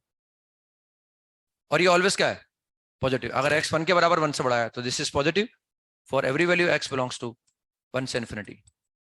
तो किसका डेरिवेटिव है ये एफ डैश का डेरिवेटिव है। इसका मतलब एफ डैश फंक्शन 1 से इन्फिनिटी में क्या हो गया, इंक्रीजिंग हो गया ना। तो एक तो हम सेकंड ऑप्शन चेक कर पाए और एक थर्ड वाले का जवाब दे दिया हमने ना कि भाई एफ डैश पॉजिटिव आ गया, एफ डबल डैश पॉजिटिव आ गया, इसका मतलब एफ डैश इंक्रीजिंग हो गया, और एफ डैश की लिमिट भी निकाल ली हम। अब बचा फर्स्ट वाला और लास्ट वाला है ना। फर्स्ट वाले को देखते हैं कि एफ इंक्रीजिंग है क्या, तो एफ इंक्रीजिंग है नहीं है। इसके लिए मैं क्या करता हूँ, मुझे ये देखना है कि जो एफ डैश एक्स है ये पॉजिटिव है क्या। तो मैं एफ डैश एक्स का डायग्राम बना लेता हूँ, क्योंकि एफ डैश एक्स के बारे में बाउंड्री पॉइंट मेरे पास है, ये मैंने डायग्राम बना लिया एफ डैश एक्स का। मुझे देखना है कि वो जो एफ डैश एक्स के बारे में जानकारी है, एफ डैश का डेरिवेटिव मेरे पास है, एफ डैश की बाउंड्री पॉइंट पे वैल्यू मेरे पास है, तो मुझे देखना है कि पॉजिटिव है कि नेगेटिव है, या कहीं पॉजिटिव हो रहा है नेगेटिव हो रहा है। जो हम बात कर रहे हैं वो 1 से इन्फिनिटी की बात कर रहे हैं, हम डायग्राम बना रहे हैं एफ डैश का। तो ये डायग्राम बना दिया मैंने एफ डैश का। तो what is F dash 1, pi by 4 minus half, तो और वो इंक्रीजिंग है, तो ये पाई बाई 4 माइनस हाफ आ गया इस जगह, this is pi by 4 minus half. 1 को इंक्लूड कर रखा है तो 1 पर वैल्यू आ गई ना। और हम देख रहे हैं कि एफ डैश जिसका हम डायग्राम बना रहे हैं वो स्ट्रिक्टली इंक्रीजिंग है, उसका डेरिवेटिव हमेशा पॉजिटिव है, तो हमेशा इंक्रीज करेगा। वो इंक्रीज करके कहाँ जाएगा, उसके लिए हमने लिमिट निकाल ली। उन्होंने पहले लिमिट निकलवा ली आपसे कि एक्स अप्रोचिंग टू इन्फिनिटी पे लिमिट कितनी आ रही है, पाई बाई 2 आ रही है ना। तो पाई बाई 2 पर वो अप्रोच करेगा, तो बस वो यहाँ से स्टार्ट होगा और इंक्रीजिंग है और पाई बाई 2 पर अप्रोच कर जाए। अब ये किसका डायग्राम बनाया हमने, एफ डैश एक्स का। और इस डायग्राम से बिल्कुल क्लियर कट है कि अगर एक्स 1 के बराबर 1 से बड़ा है तो एफ डैश एक्स ऑलवेज क्या है, पॉजिटिव है, हेंस एफ एक्स इसका मतलब इंक्रीजिंग फंक्शन है। तो since from the diagram of f dash x we can say since f dash x is greater than 0 for every value x belongs to 1 से infinity, hence fx is increasing, fx increasing आ गया। अब बचा last वाला बस। अब last वाले में ध्यान से देखो कि हमें f of x plus 4 और fx की बात कर रहे हैं, मतलब जो फंक्शन मेरे पास है fx वो उसकी दो अलग अलग पॉइंट पर वैल्यू के डिफरेंस की बात कर रहे हैं अपन। और दो अलग अलग पॉइंट पर वैल्यू का डिफरेंस का मतलब वहां से मैं कहीं ना कहीं क्या कर सकता हूँ, वो कॉर्ड का स्लोप क्रिएट कर सकता हूँ और मैं एलएमवीटी का लगा के ये दिखा सकता हूँ कि कॉर्ड का स्लोप और टेंजेंट का स्लोप क्या आएगा, बराबर आएगा। तो हमारे पास जो फंक्शन था वो हमारे पास लिखा हुआ है ना, जो एफ एक्स हमारे पास है that is equal to 1/2 sorry x minus 1 into tan inverse x और minus half into ln of 1 plus x square.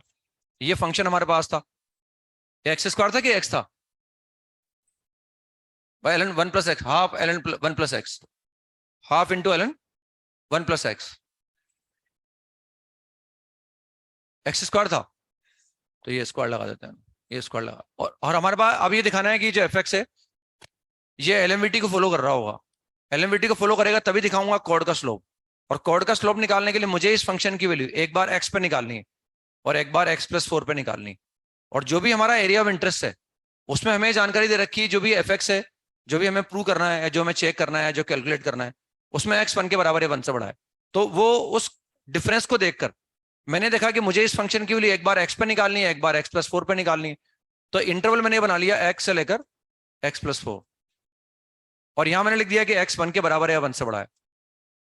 और अगर एक्स 1 या 1 से बड़ा होगा तो इस इंटरवल में जो भी वैल्यू आएंगी या तो 1 आएगी या 1 से बड़ी आएगी। ये इंटरवल कैसे बनाया समझ में आ गया? क्योंकि हमें इस फंक्शन की वैल्यू इन दो पॉइंट पर ही निकालनी है और इन दो अलग अलग पॉइंट पर वैल्यू का डिफरेंस की बात कर रहे हैं। तो हम देख रहे हैं भाई ये फंक्शन कंटिन्यूस भी है इस क्लोज इंटरवल के अंदर, हमेशा कंटिन्यूस है क्योंकि ये पॉलीनोमियल है, ये ऑलवेज कंटिन्यूस होता है, ये ऑलवेज कंटिन्यूस डिफरेंशिएबल होता है, ये ऑलवेज कंटिन्यूस डिफरेंशिएबल है, तो उनका डिफरेंस भी क्या आएगा, कंटिन्यूस डिफरेंशिएबल आएगा। तो कैसा भी इंटरवल लिख दो आप, ये यहाँ पर वो फंक्शन कंटिन्यूस भी होगा डिफरेंशिएबल भी होगा। तो ये फंक्शन इस क्लोज इंटरवल में कंटिन्यूस है, ओपन इंटरवल में क्या है, डिफरेंशिएबल। इसका मतलब ये एलएमवीटी के दोनों रिस्ट्रिक्शन फॉलो कर रहा है। इसका मतलब एक्स से लेकर एक्स प्लस 4 के बीच में कम से कम कोई एक सी ऐसा जरूर आएगा जहां टेंजेंट का स्लोप और कॉर्ड का स्लोप बराबर होगा, है ना। तो since F x is satisfying both the conditions of LMVT, therefore we can say that there will exist at least one C in the interval x comma x plus 4 such that f dash c barabar f dash c will be equal to f of b minus f of a upon b minus a upon b minus a। कम से कम एक point ऐसा होगा ही होगा जहां ये इसके बराबर आएगा और इसी से वो मैंने एक्सप्रेशन क्रिएट कर लिया। नीचे कितना आ गया हमारे पास, नीचे हमारे पास 4 आ गया ना, F of x plus 4 minus का एफ एक्स अपॉन 4 आ गया। अब ये तो काम खत्म हो गया एलिमेंट्री का, बस अब आपको अतिरिक्त प्रयास करना पड़ेगा। हमें क्या दिखाना है, हमें दिखाना है कि भाई ये किससे छोटा है, 2 पाई से छोटा है। और अगर ये 2 पाई से छोटा है, ये डिफरेंस अगर 2 पाई से छोटा है, तो मुझे दिखाना है कि ये जो वैल्यू है ये पाई बाई 2 से छोटी है। और बिल्कुल दिख रहा है पाई बाई 2 से छोटा है क्योंकि हम जानते हैं ये इसके बराबर है। और जो एफ डैश का डायग्राम बना हुआ है, ये एफ डैश का डायग्राम बना हुआ है। तो आप 1 से इन्फिनिटी में कोई भी एक्स ले लो, एफ डैश की जो वैल्यू आएगी वो पाई बाई 2 से कम आएगी। तो चाहे ये सी कैसा भी हो, ऑब्वियस सी बात है सी 1 के बराबर 1 से बड़ा ही है, चाहे ये सी कैसा भी हो 1 के बराबर या 1 से बड़ा। जो एफ डैश का डायग्राम बना हुआ है उस डायग्राम से मालूम पड़ रहा है कि ये जो वैल्यू आने वाली है ये पाई बाई 2 से कम ही आएगी। और अगर ये पाई बाई 2 से कम आएगा तो ये भी पाई बाई 2 से कम आएगा। तो कैसा भी नंबर रख दो ना सी की जगह, ये वैल्यू क्या आने वाली है, हमेशा पाई बाई 2 से कम आने वाली है। तो ये भी हमेशा क्या आएगा, पाई बाई 2 से कम आने वाला है। ये तो हमने एलएमवीटी का यूज कर दिया, बाकी हमें अतिरिक्त प्रयास करना पड़ा ये दिखाने के लिए कि एफ डैश पाई बाई 2 से छोटा है हमेशा। नहीं आ रहा समझ में, बस इसको पहले लेस देन पाई बाई 2 कर दो। Since from the graph we can say that f dash x या f dash c is always less than pi by 2, बस सोर्स से क्रॉस मल्टीप्लाई कर दो। या अगर ये पूछते तो फिर हम ये बोल सकते थे कि भाई एफ डैश सी जो है वो हमेशा किससे बड़ा होगा, पाई बाई 4 माइनस हाफ से बड़ा होगा। भाई यहाँ लेस देन पूछा ना इन्होंने, पता लगाना भाई ये किससे छोटा है, जिससे ये छोटा होगा ये भी उससे छोटा होगा। अगर वो पूछते कि ये किससे बड़ा है, फिर हम बोलते हैं ये जिससे बड़ा होगा उससे वो बड़ा होगा ना, तो फिर हम पाई बाई 4 यहाँ ऐसे लिख सकते थे, फिर हम greater than this will be greater then pi by 4 minus का क्या था लिखा हाफ, तो ग्रेटर देन पाई माइनस 1/2 आ जाएगा, पाई माइनस 2 आ जाएगा, पाई माइनस 2 आएगा ना, पाई माइनस 2 आ जाएगा। फिर वो पाई माइनस 2 से बड़ा होगा, लेकिन 2 पाई से क्या होगा, छोटा होगा। 2 पाई या क्या लिखा था, 2 पाई से छोटा होगा वो। तो छोटे बड़े को देख लेते भाई किससे छोटा चाह रहा है कि बड़ा चाह रहा है वो। और अच्छा आने वाले सवालों में से है ना, ये क्लियर हो गया मेरे हिसाब से ना। तो वो सारे ऑप्शन काम आए, मतलब हमारे लास्ट वाले के लिए हमें ये सोचना ही पड़ा कि भाई एफ डैश जो है किससे छोटा था, क्योंकि हमें वो जो कॉर्ड का स्लोप था वो टेंजेंट के स्लोप के बराबर दिखाया। फिर हमें इस बात की आवश्यकता पड़ेगी टेंजेंट का स्लोप किससे छोटा है, उसके लिए एफ डैश का डायग्राम बनाना पड़ा अपने को। नेक्स्ट सवाल लिखें, let f x is equal to x into cos of 1 by x. Again, x is greater than or equal to 1. Then prove the followings. First है हमारे पास limit x approaching to infinity, f dash x is equal to 1. Second, f dash x is strictly decreasing for every value x belongs to 1 to infinity. Third, f of x plus 2 minus fx is greater than 2 for every value x belongs to 1 to infinity. ये दिखाना है अपने को. अब आसान पड़ेगा मेरे हिसाब से दिखाना. ये जेई में आया हुआ 2009 के अंदर, 2009 में.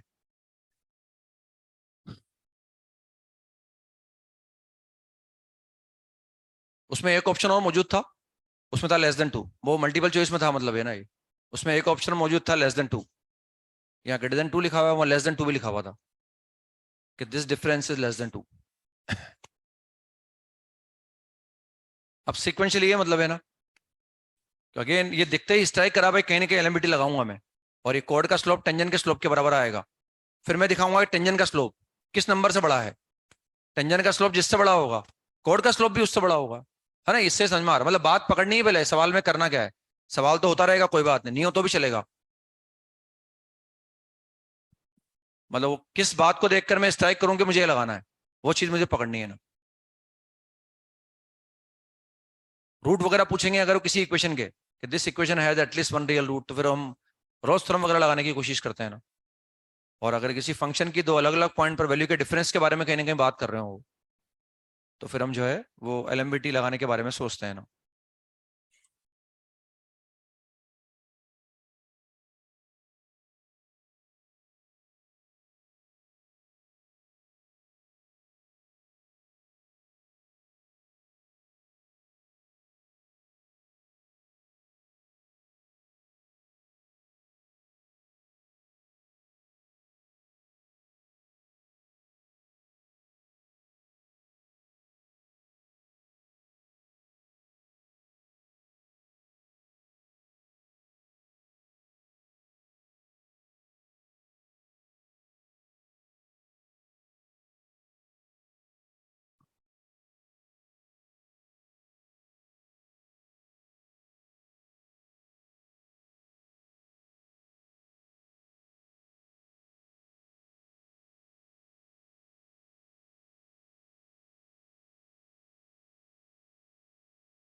हो गया ना. तो वही डिफरेंशिएट करना स्टार्ट कर देते हैं अपने ना.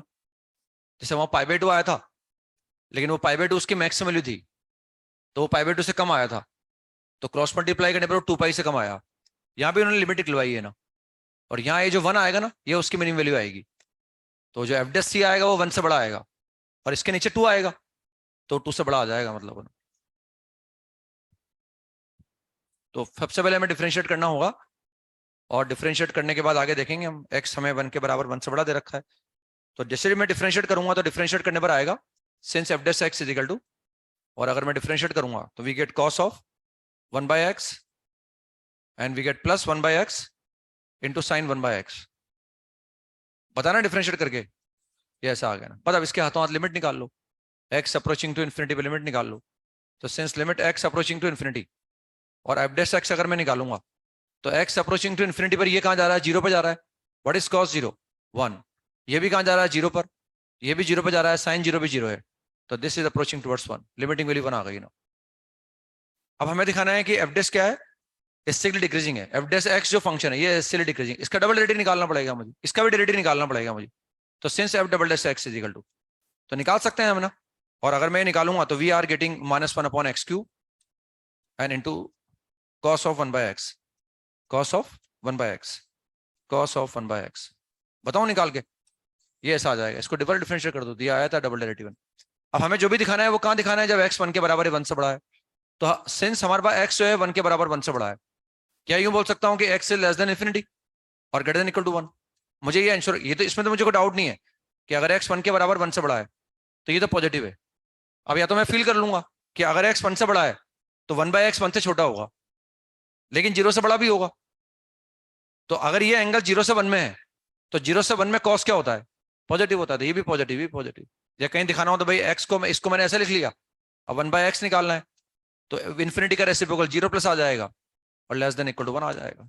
तो आ जाएगा 1 + x 1/x less than equal to 1 और ग्रेटर देन 0। यानी जो कॉस का थीटा था ये 0 से 1 में आ गया, मतलब 0 से 60 डिग्री में आ गया, मतलब है ना। और अगर ये 0 से 60 में है लगभग तो फिर कॉस पॉजिटिव होगा। तो ये पॉजिटिव हो गया, ये पॉजिटिव हो गया, डबल डेरिवेटिव नेगेटिव हो गया इसका मतलब। Hence f dash x is strictly decreasing for every value x belongs to 1 से infinity। लिमिट निकाल ली। अब उस पर आ जाते हैं बनना। इससे मैंने f dash का डायग्राम बना लिया ना। हालांकि f के बारे में कुछ नहीं पूछा उन्होंने, f इंक्रीजिंग था कि डिक्रीजिंग था, f के बारे में कुछ नहीं पूछा, लेकिन अब मैं f का डायग्राम बना सकता हूँ यहाँ ना।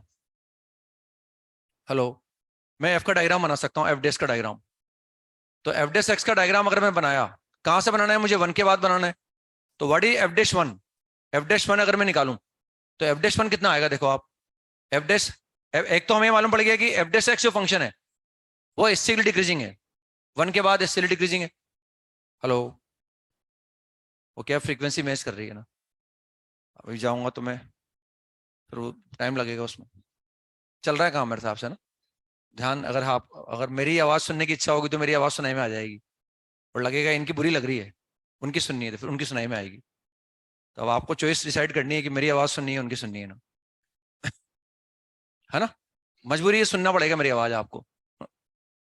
तो ये 1 पर आ गए। तो 1 पर वैल्यू कितनी आ गई? देखो what is f dash 1 sin 1 + cos। लेकिन वो 1 के बाद क्या है? 1 के बाद डिक्रीजिंग है वो।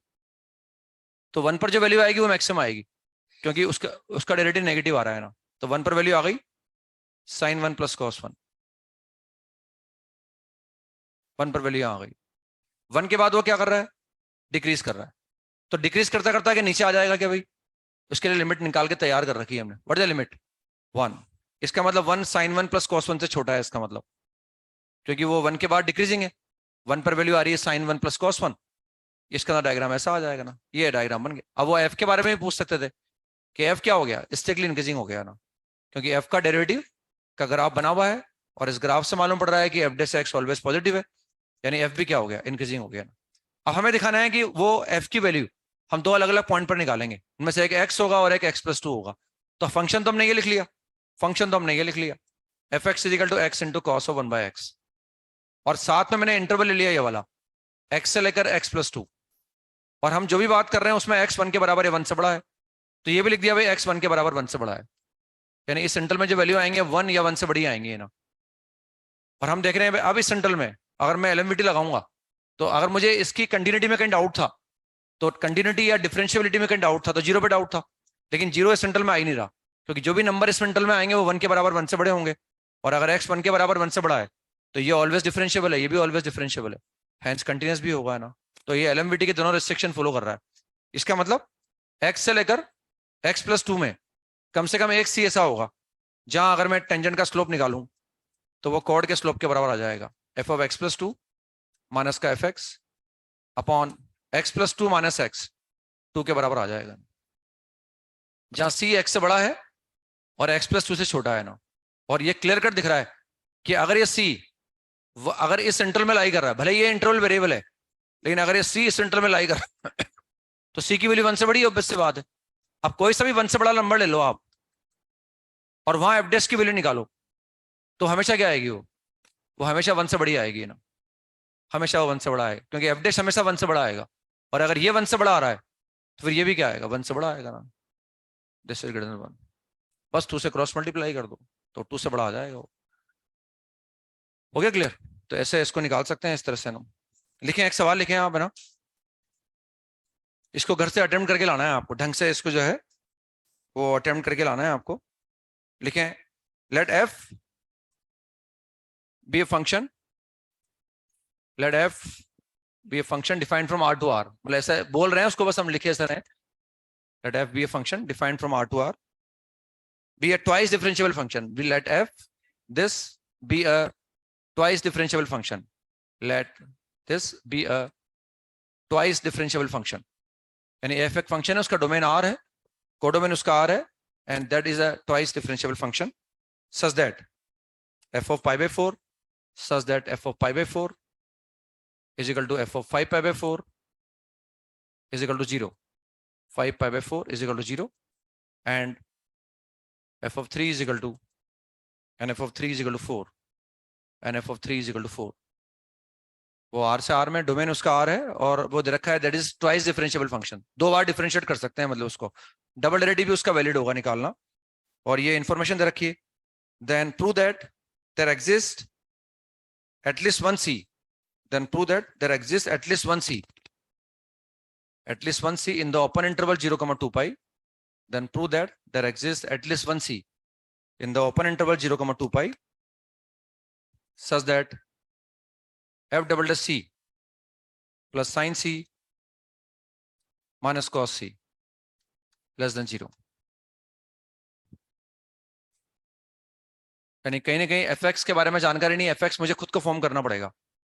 fx हमें खुद को फॉर्म करना पड़ेगा और ऐसा फंक्शन मैं फॉर्म करके स्टार्ट करूंगा कि जिसको ट्वाइस डिफरेंशिएट करने पर ही आ जाए कहीं. बेसिकली ये एक एक्सप्रेशन है जिसकी मैं x बराबर c पर वैल्यू निकाल रहा हूं. किस एक्सप्रेशन की वैल्यू है x बराबर c पर? ये f double dash x plus का sin x माइनस का cos x. और इस f डबल डैश x से मालूम पड़ रहा है कि मैंने f को दो बार डिफरेंशिएट किया है.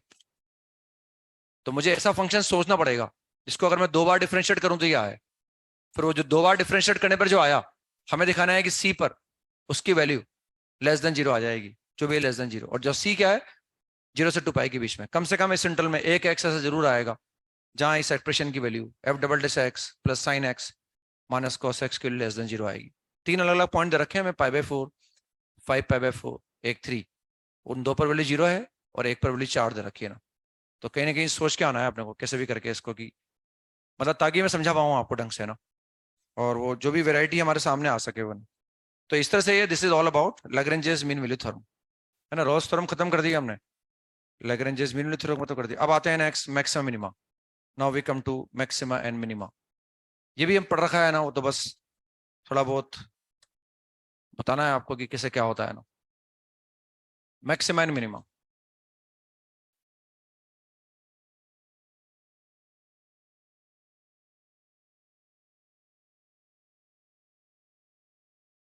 तो सबसे पहले हम किसी पॉइंट पर निकालने की कोशिश करेंगे. जिसे हम इंक्रीजिंग डिक्रीजिंग की जब बात करते हैं ना, तो पहले हमने पॉइंट इंटरवल में लिखाया था आपको कि कोई भी फंक्शन किसी इंटरवल में इंक्रीजिंग कब होता है. तो भाई उन इंटरवल में वो इंक्रीजिंग होता है जहां उसका डेरिवेटिव 0 या 0 से बड़ा हो. और अगर स्ट्रिक्टली इंक्रीजिंग की बात करनी है तो अतिरिक्त प्रयास करना पड़ता है. ये देखना पड़ता है कि डेरिवेटिव क्या अलग अलग पॉइंट पर 0 है या एक इंटरवल के अंदर 0 है. अगर अलग अलग पॉइंट पर 0 होता है तो उसको हम स्ट्रिक्टली इंक्रीजिंग बोल देते हैं, और लगता है कि इंटरवल में 0 है तो उसको MI बोलते हैं. तो पहले हमने इंटरवल से स्टार्ट करा, फिर हमने ये देखा कि भाई किसी पॉइंट पर वो इंक्रीजिंग या डिक्रीजिंग कब हो सकता है.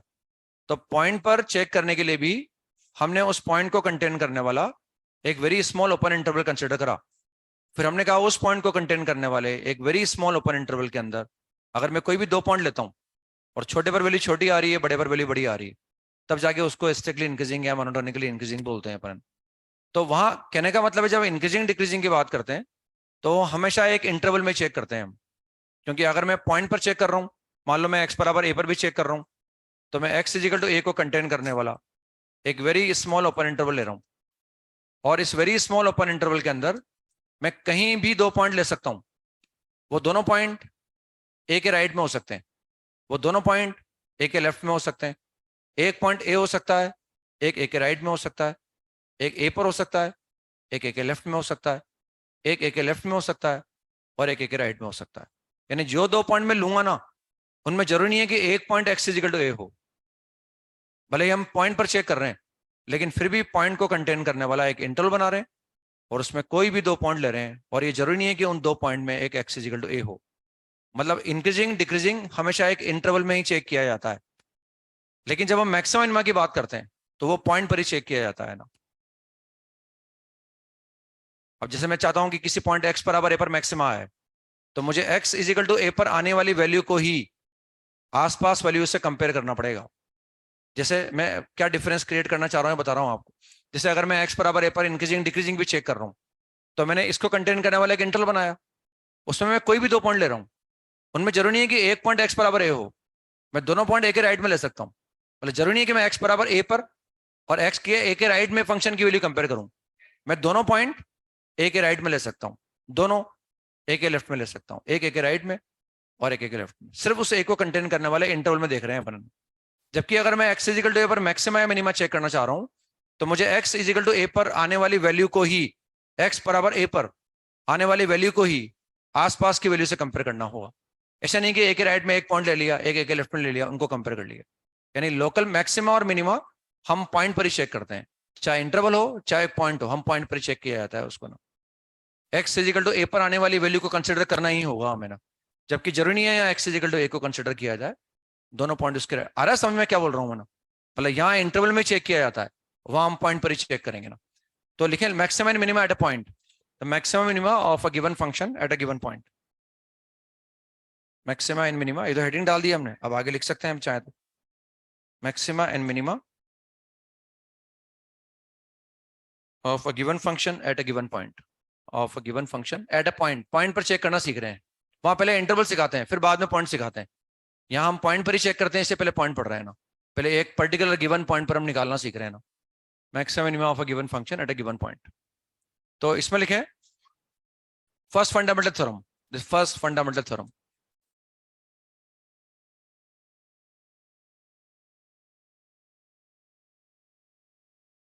First fundamental theorem,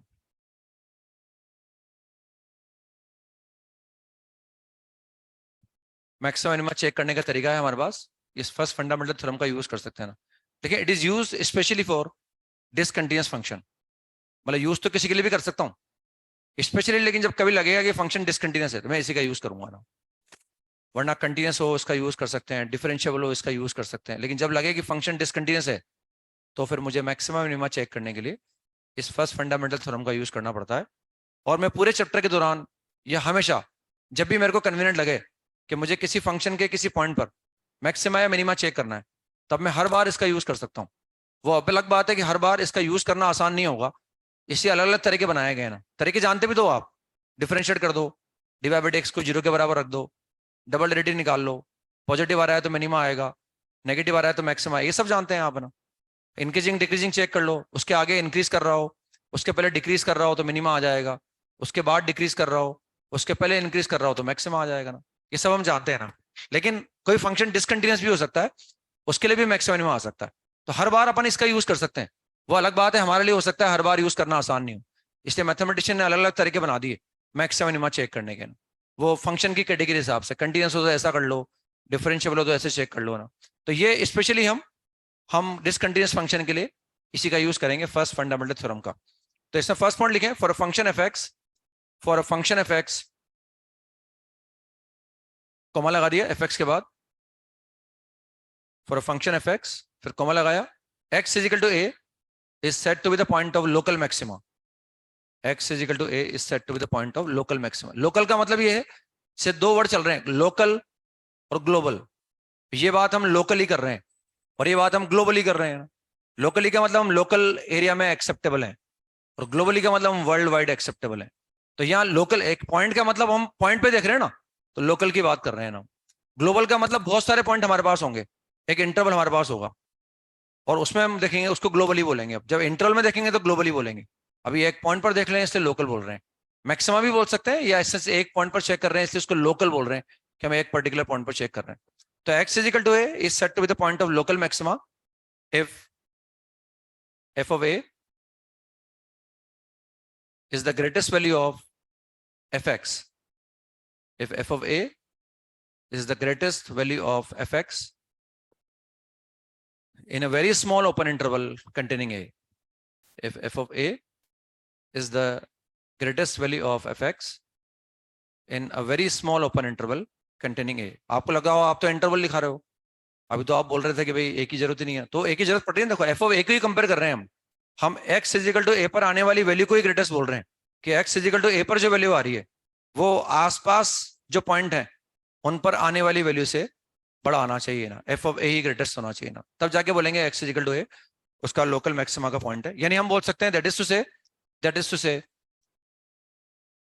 f of a must be the greatest value of fx. That is to say, f of a must be the greatest value of fx in a minus h to a plus h, where h is 0 plus. पहले तो मैंने theoretically लिखा दिया, अब मैंने mathematically लिखा दिया. पहले मैंने क्या लिखा है कि f of a must be the greatest value of fx in a very small open interval containing x is equal to a. फिर मैंने उसको मैथमेटिकली लिखवा दिया ना.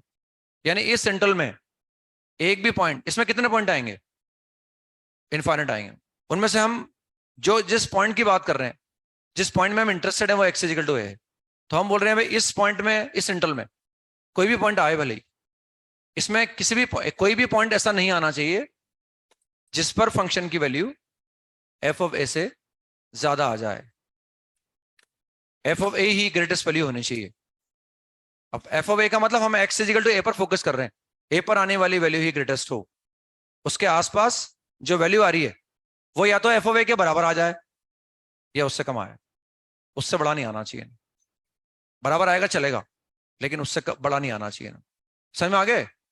मतलब वो हो सकता है अपन डेफिनेशन को ज्यादा ढंग से समझने की कोशिश कर रहे हैं, इसलिए कंफ्यूजन हो रहा हो, और उस डेफिनेशन को समझते समझते मैक्सिमम का मतलब भूल जाए अपन. मैक्सिमम का मतलब पता है हमें, मैक्सिमम आते ही हमारे माइंड में ही आ जाता है ना. लेकिन ये कंटिन्यूस फंक्शन है. हम किसी भी फंक्शन की बात कर रहे हैं, भले वो डिसकंटिन्यूस हो, तो उसके लिए भी x is equal to a point of local maxima कब होगा वो अपन देख रहे हैं कि x इज इक्वल टू अगर लोकल मैक्सिमा का पॉइंट है तो उसको कंटेन करने वाले वेरी स्मॉल ओपन इंटरवल के अंदर f of a he greatest value आनी चाहिए. आपको लग रहा है कि इस इंटरवल में मुझे कोई ऐसा पॉइंट नजर आ रहा है जिस पर वैल्यू f ऑफ a से ज्यादा आ रही है, तो फिर x is equal to a local maxima का पॉइंट नहीं होगा. क्लियर? अब डायग्राम बना के देख सकते हैं हम चाहे तो. ये मैंने डायग्राम बना के देख लिया. ये जो कन्वेंशनल डायग्राम है वो बना के देखा और लगा कि हाँ भाई वही है जो आप बोल रहे हो ना. अब इसमें ए को कंटेन करने वाला कोई भी स्मॉल ओपन इंटरवल ले लो आप, और क्या आपको लग रहा है कि भाई ए के नेबरहुड में ए को कंटेन करने वाले वेरी स्मॉल ओपन इंटरवल में क्या ऐसा कोई पॉइंट दिख रहा है आपको जहां फंक्शन की वैल्यू एफ ऑफ ए से ज्यादा आ जाए? हाँ, नहीं लग रहा.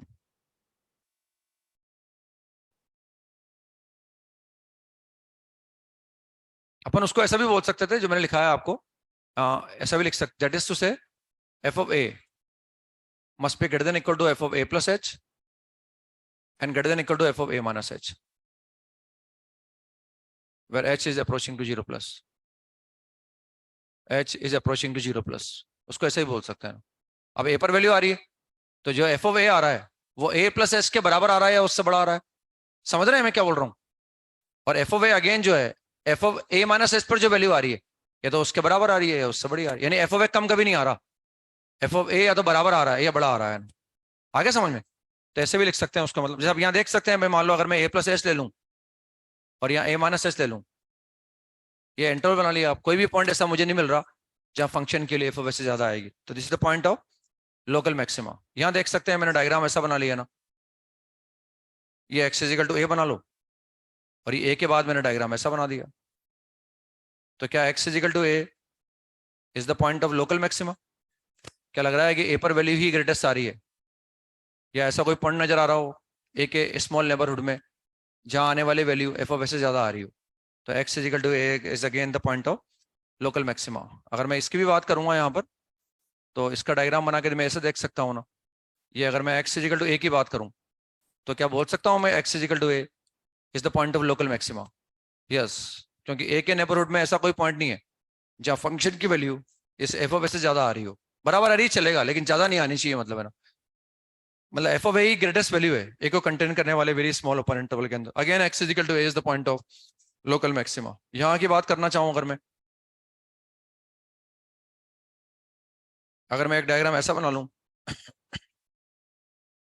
तो क्या मैं बोल सकता हूँ x is equal to a is the point of local maxima? नहीं, क्योंकि ए के जस्ट राइट में ऐसा पॉइंट मिल रहा है जहां आने वाली वैल्यू ए से ज्यादा है. यानी ए के नेबरहुड में मुझे ऐसा कोई पॉइंट मिल रहा है जहां पर वैल्यू एफ ऑफ ए से क्या आ रही है, ज्यादा आ रही है. therefore x is equal to a is not the point of local maxima. लिख लेंगे यहाँ ताकि कंफ्यूजन नहीं हो. x is equal to a is not the point of local maxima. यहाँ अगर मैं डायग्राम ऐसा बना देता तो फिर मुझे कोई दिक्कत नहीं आती है ना. अगर मैं डायग्राम ऐसा बना दूंगा तो क्या मैं बोल सकता हूँ कि x is equal to a is the point of local maxima? क्या ए के नेबरहुड में ऐसा कोई पॉइंट है जहां आने वाली वैल्यू ए से ज्यादा आ रही हो? नहीं आ रही। therefore x is equal to a is the point of local maxima. This is the point of local maxima. यहां मैं लोकल मैक्सिमा नहीं आ रहा बस है ना। क्लियर हो गया? तो ये डेफिनेशन है हमारे पास है ना। ऐसे मिनिमा की डेफिनेशन है ना। मिनिमम में क्या होगा कि F of a must be the least value of F x in a very small open interval containing A. लिख लो फटाफट इस पॉइंट को भी है ना। सेकंड पॉइंट लिख रहे हैं for a function f x, फिर कोमा लगा दी हमने, मतलब ए पर आने वाली वैल्यू जरूर देखनी है अपने को, उसी को कंपेयर करना है आसपास वाले वैल्यू से। For a function f x, फिर कोमा लगाया, x is equal to a is said to be the point of local minima. X is equal to a is said to be the point of local minima if f of a is the least value of f of a is the least value of fx in a very small open interval is the least value of fx in a very small open interval containing a f of a सबसे कम value होनी चाहिए ना, उससे कम नहीं आना चाहिए किसी point पर ना। ये ऐसा बोल सकते हैं दैट इज टू से f of a is the least value of fx in a minus h to a plus h, where h belongs to 0 plus। या मैं ऐसा बोल सकता हूं दैट इज टू से f of a पर value कम से कम आनी चाहिए, यानी ये छोटा होना चाहिए a प्लस h पर आने वाली वैल्यू इसके या बराबर होना चाहिए, और ये छोटा होना चाहिए a माइनस h पर आने वाली वैल्यू के या उसके बराबर होना चाहिए। मतलब f of a बड़ा नहीं आ रहा, f of a बराबर आ रहा है या छोटा ही आ रहा है ना। समझ में आ रहा है? एफ ऑफ ए आगे वाले पॉइंट से भी छोटा आ रहा है या बराबर आ रहा है, पीछे वाले पॉइंट से भी छोटा आ रहा है या बराबर आ रहा है। तो हम बोल सकते हैं कि एक्स इज इक्वल टू ए पर मिनिमा आ रहा है ना। मिनिमा का डायग्राम बना दिया हमने ऐसे, ये मिनिमा का डायग्राम बना दिया। और ए के नेबरहुड में ऐसा कोई पॉइंट नहीं है जहां पर वैल्यू एफ ऑफ ए से कम आ रही हो ना। डायग्राम में ऐसा ही बना सकता हूं।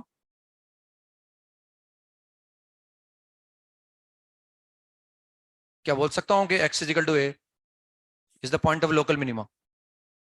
बोल सकते हैं एक्स बराबर a is the point of local minima. A के आसपास ऐसा कोई पॉइंट ढूंढो जिसकी वैल्यू एफ ऑफ ए से कभी कम आ रही हो। आ रही है क्या कम? अगेन एक्स लिख लेना इनके आगे ताकि कंफ्यूजन नहीं हो कभी है ना। X is equal to a is the point of local minima. Diagram अगर मैं यूं बना दूंगा तो what we can say about at x is equal to a is the point of local minima. लेकिन अगर मैं डायग्राम ऐसा बना दूंगा तो इसके बारे में मैं शायद कमेंट नहीं कर पाऊंगा।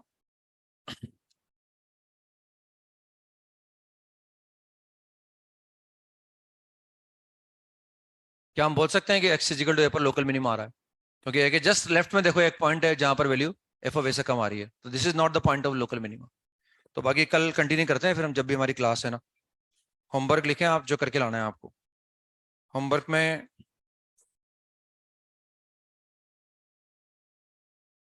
सवाल शायद थोड़े कम हो पाएंगे ना, लेकिन देखते हैं कितने हो सकते हैं ना। तो पार्ट 1 में जो हम कर सकते थे सब कर लिए ना। एफ सेक्शन पूरा कर लिया ना हमने। पार्ट 2 के अंदर भी शायद पार्ट 2 में बचा हुआ है शायद ना, एक्सरसाइज 1 का पार्ट 2। एक्सरसाइज 1 के पार्ट 2 में ये शायद F2 बचा हुआ है ना। F2 बचा हुआ है, एक F3 बचा हुआ है ना पार्ट 2 के अंदर। पार्ट 1 में बचा हुआ है क्या F सेक्शन में? F6 पार्ट 1 में। अच्छा पार्ट 1 में F1 F6 बचा हुआ है ना, F6 करना है।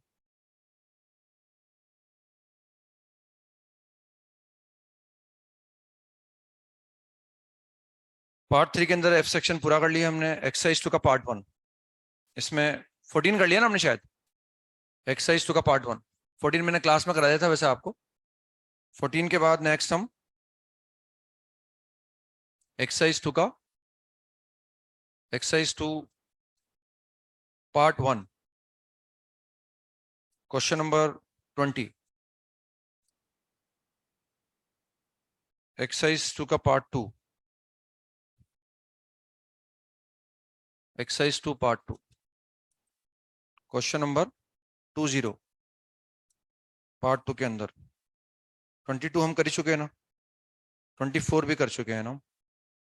एक्सरसाइज 2 का पार्ट 3 जो कर सकते थे वो कर लिया हमने ना।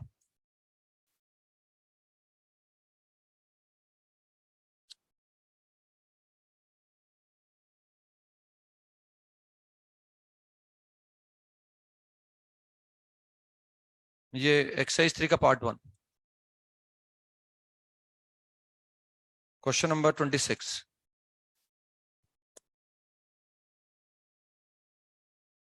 एक्सरसाइज 3 का पार्ट 2, क्वेश्चन नंबर 35। अभी हाल फिलहाल ये कर पाएंगे अपन, इसमें फिर हम एक डीबीबी कर लेंगे और क्या, सवाल कोई कम है इसमें, है ना। डीबीबी में देखता हूँ कुछ, अगर हम डीबीबी नंबर 14 तक आ गए शायद, है ना। हाँ, तो डीबीबी नंबर 15, B15 ये करके लाना है।